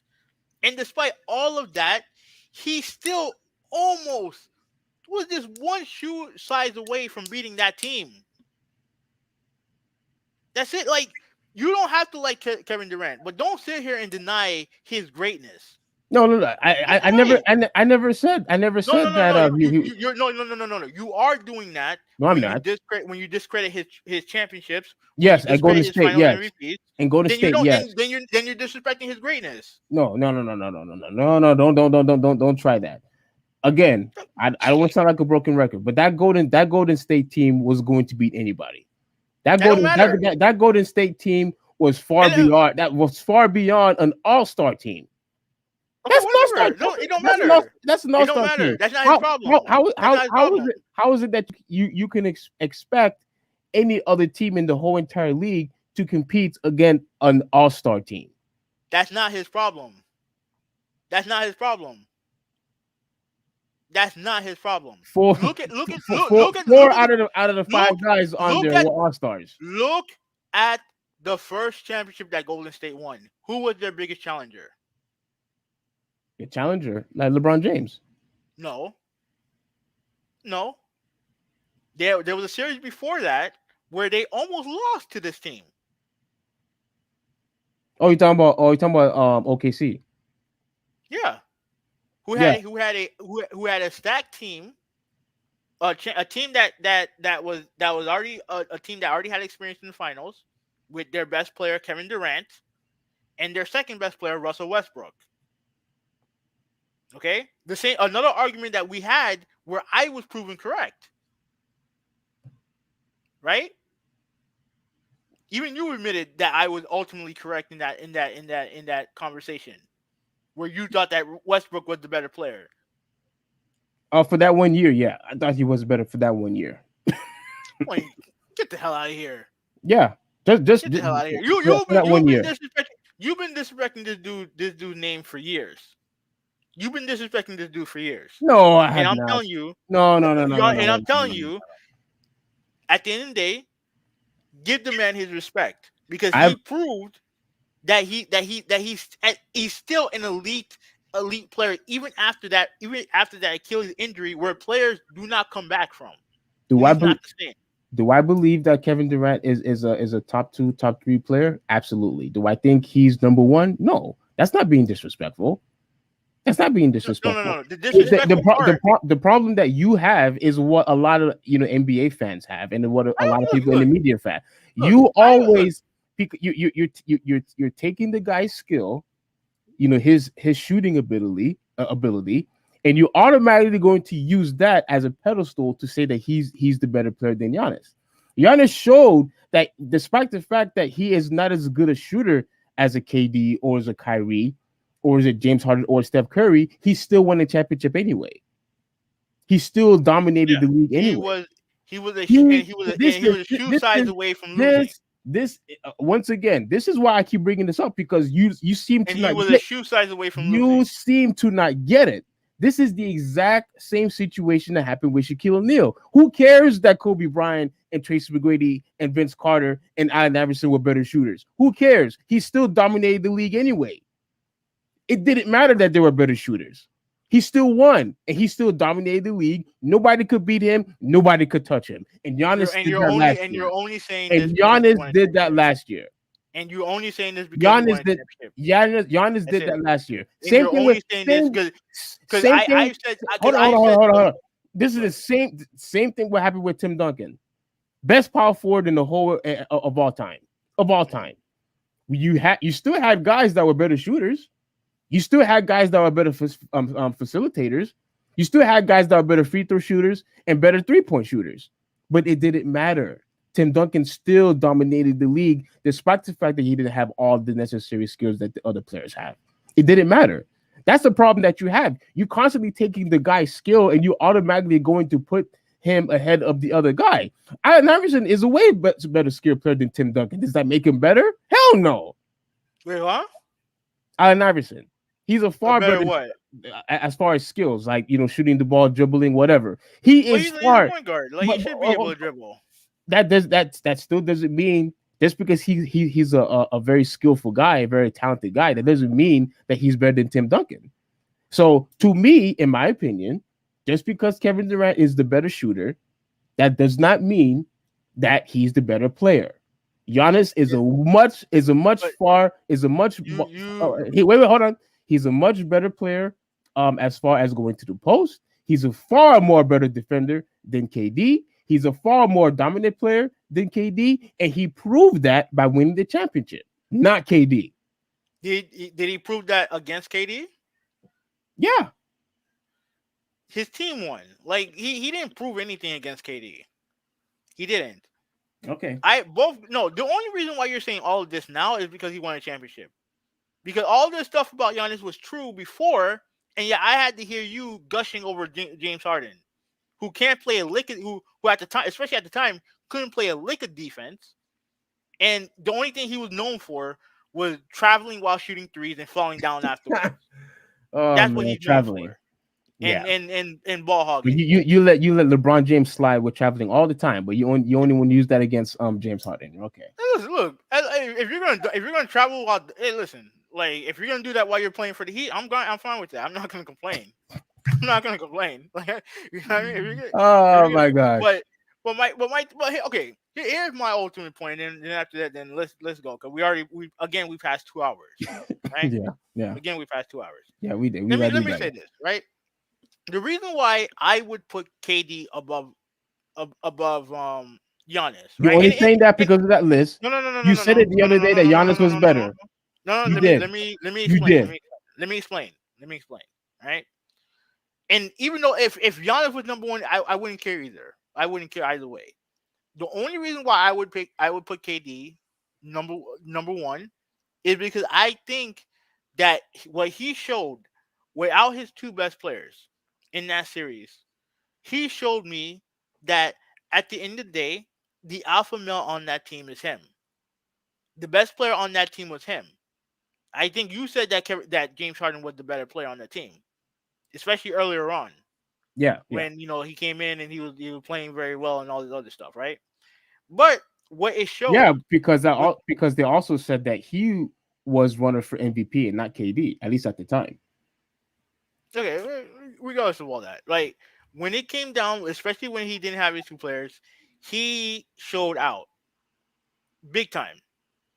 His best moments in the playoff was in that series, and he was literally a shoe size away from beating that Milwaukee Bucks team, who at the time was a lot better than the Nets when it comes to player to player,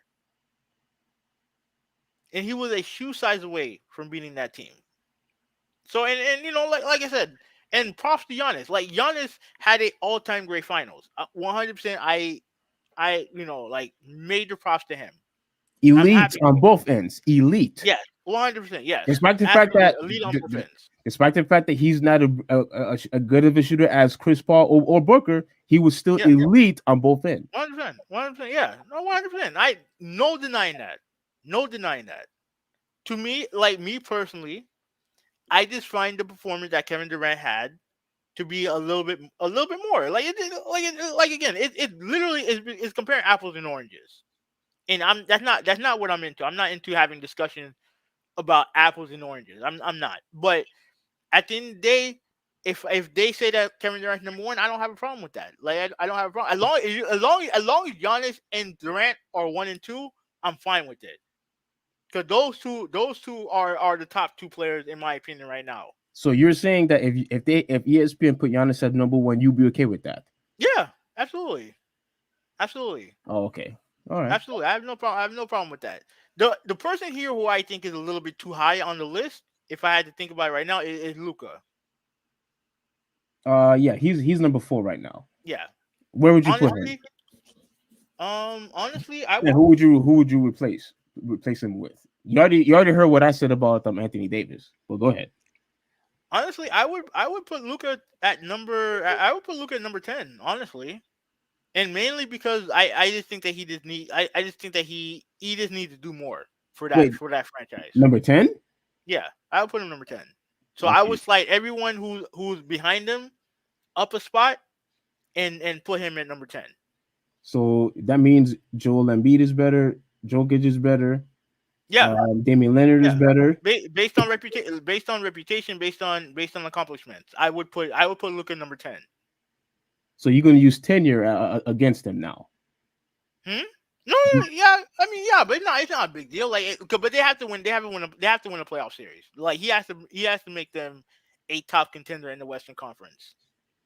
I don't know if he had the overall team to do it, but like the numbers need the team success is important. Team Okay. success is important. How do you feel about Curry being number five? I'm fine with it.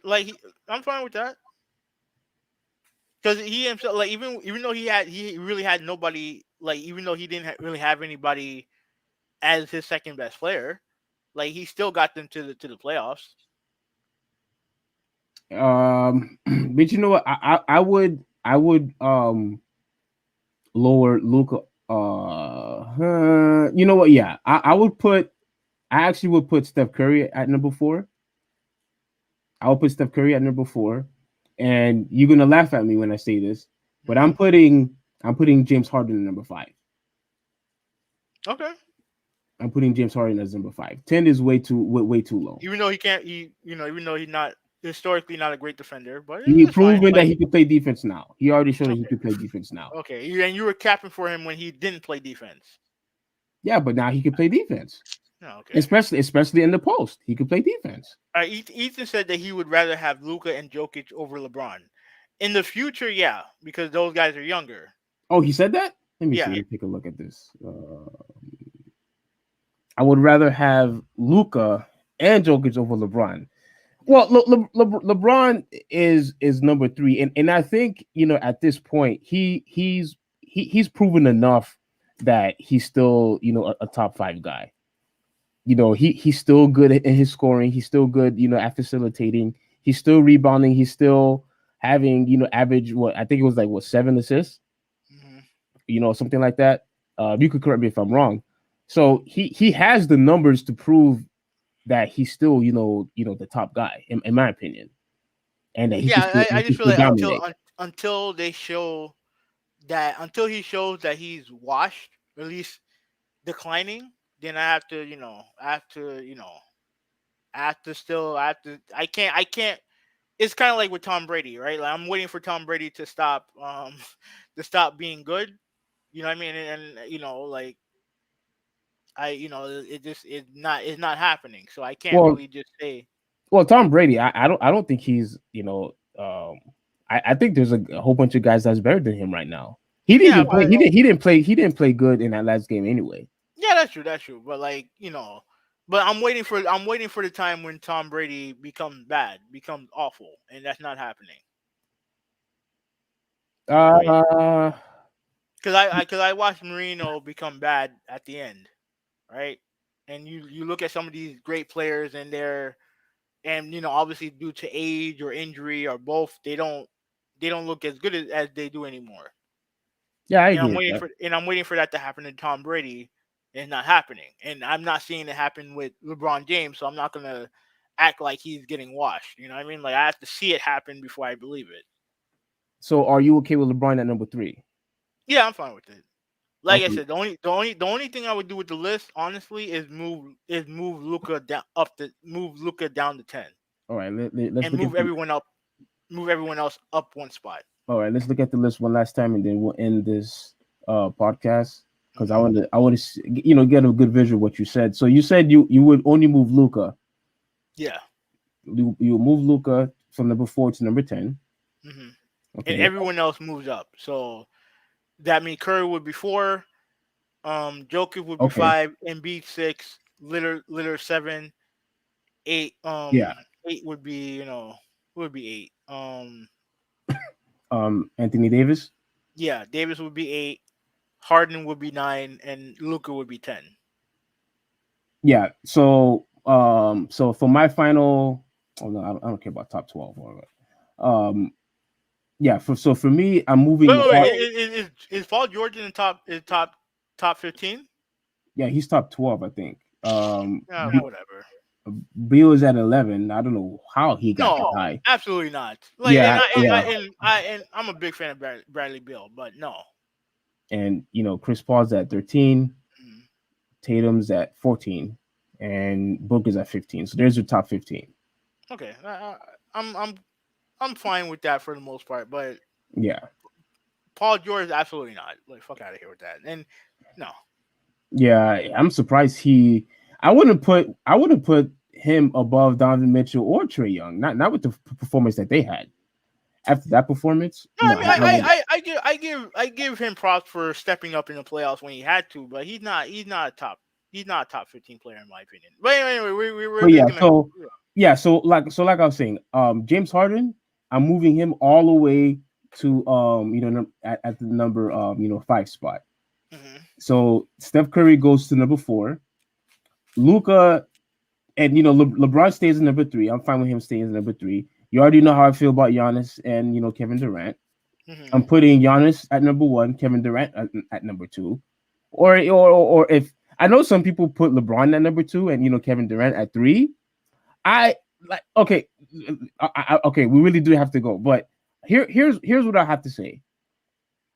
I think because of LeBron James, all of his abilities that he could still do, in the court, I don't think it's far fetched to say that he is better than KD. Still, I know some people, the LeBron James fans, still put him at at the top 2. I get it, because how he proven that he's like the top guy and whatever. But I think Kevin Durant definitely has earned, the spot to surpass LeBron James at the very least what he did last year, the very least. So that's my opinion on that. And as far as everybody else, yeah, everybody else is fine except Anthony Davis. I take him out and I put Kawhi. Mhm. Like I said before, I take him out and I put Kawhi, at the number 9 spot. I'm okay with Leonard at 8, Joel Embiid at 7. I'm okay with that. And no, actually, I switch Joel Embiid and Luca. I mean, whatever his name is, Mhm. Jokic. Mhm. I switched these two. Oh, so you think Embiid is the better center? Yes, Okay. yes. I think with because of his size and his thickness, that he could dominate the league much more than Jokic can. But it's a toss up. Like it's not crazy, but Mhm. it's a toss up. So yeah, that's basically my top 10. Once again, I Okay. don't think Anthony Davis deserves to be top 10 yet. So yeah, there you go. That's my list. All right then. All right. Well, like, again, another 2-hour podcast. But Oh, anyways, he asked one more question. Question time. More complete player, Luca or Jokic? honestly, I think they're the same. Honestly, I think they're the same. And Honestly, I think, yeah. Go ahead. and the thing is that the thing that both these guys have to get better at is defense. They have to be better. They have to be better defenders. You know what I mean? Yeah. Like, and I understand Jokic is Jokic. With Jokic, he is who he is at this point. I think he's just slow. He's just slow footed.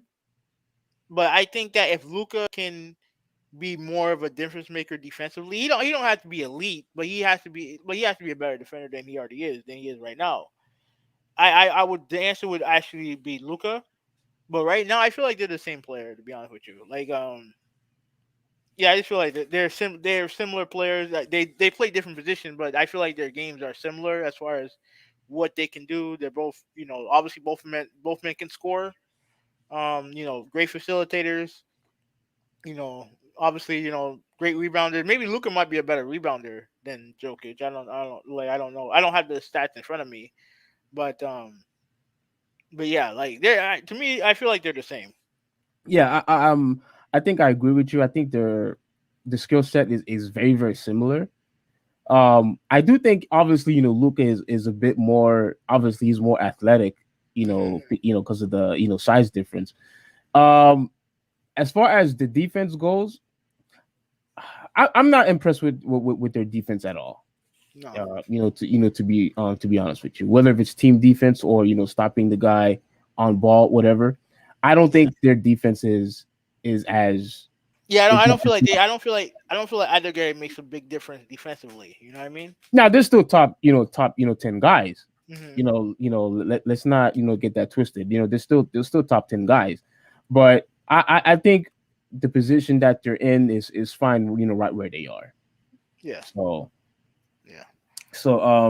Ethan, I really appreciate you participating. Um, Everyone, Titanfall Princess, Ryan Meadows, that trolling jackass, yeah, Yoshi, everyone. Thank you guys for watching. Thank you guys yeah. for. This was this was obviously fantastic. Yeah, we got to do better. With the time. I don't know if we should have like a timer on our screen or something like that, because I really do like the way how PTI does their do their show when they try to cover as much topics as they can. But we could probably do that some other time. But yeah, once No, again, no, no. no. I'm just saying maybe a suggestion that could probably when we expand or something like that. When we get bigger and we get a bigger Mhm, audience or whatever. But let me say my piece first, and then you could say yours. mhm. This was a fantastic podcast. I'm really happy that we were able to touch base on the Ric Flair topic. You mentioning Jon Jones.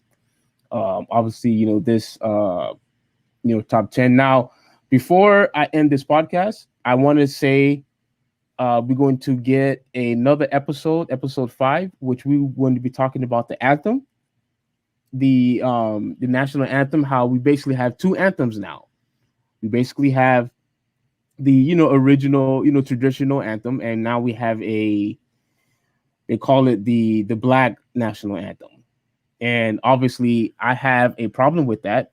I think we should stick with just one anthem.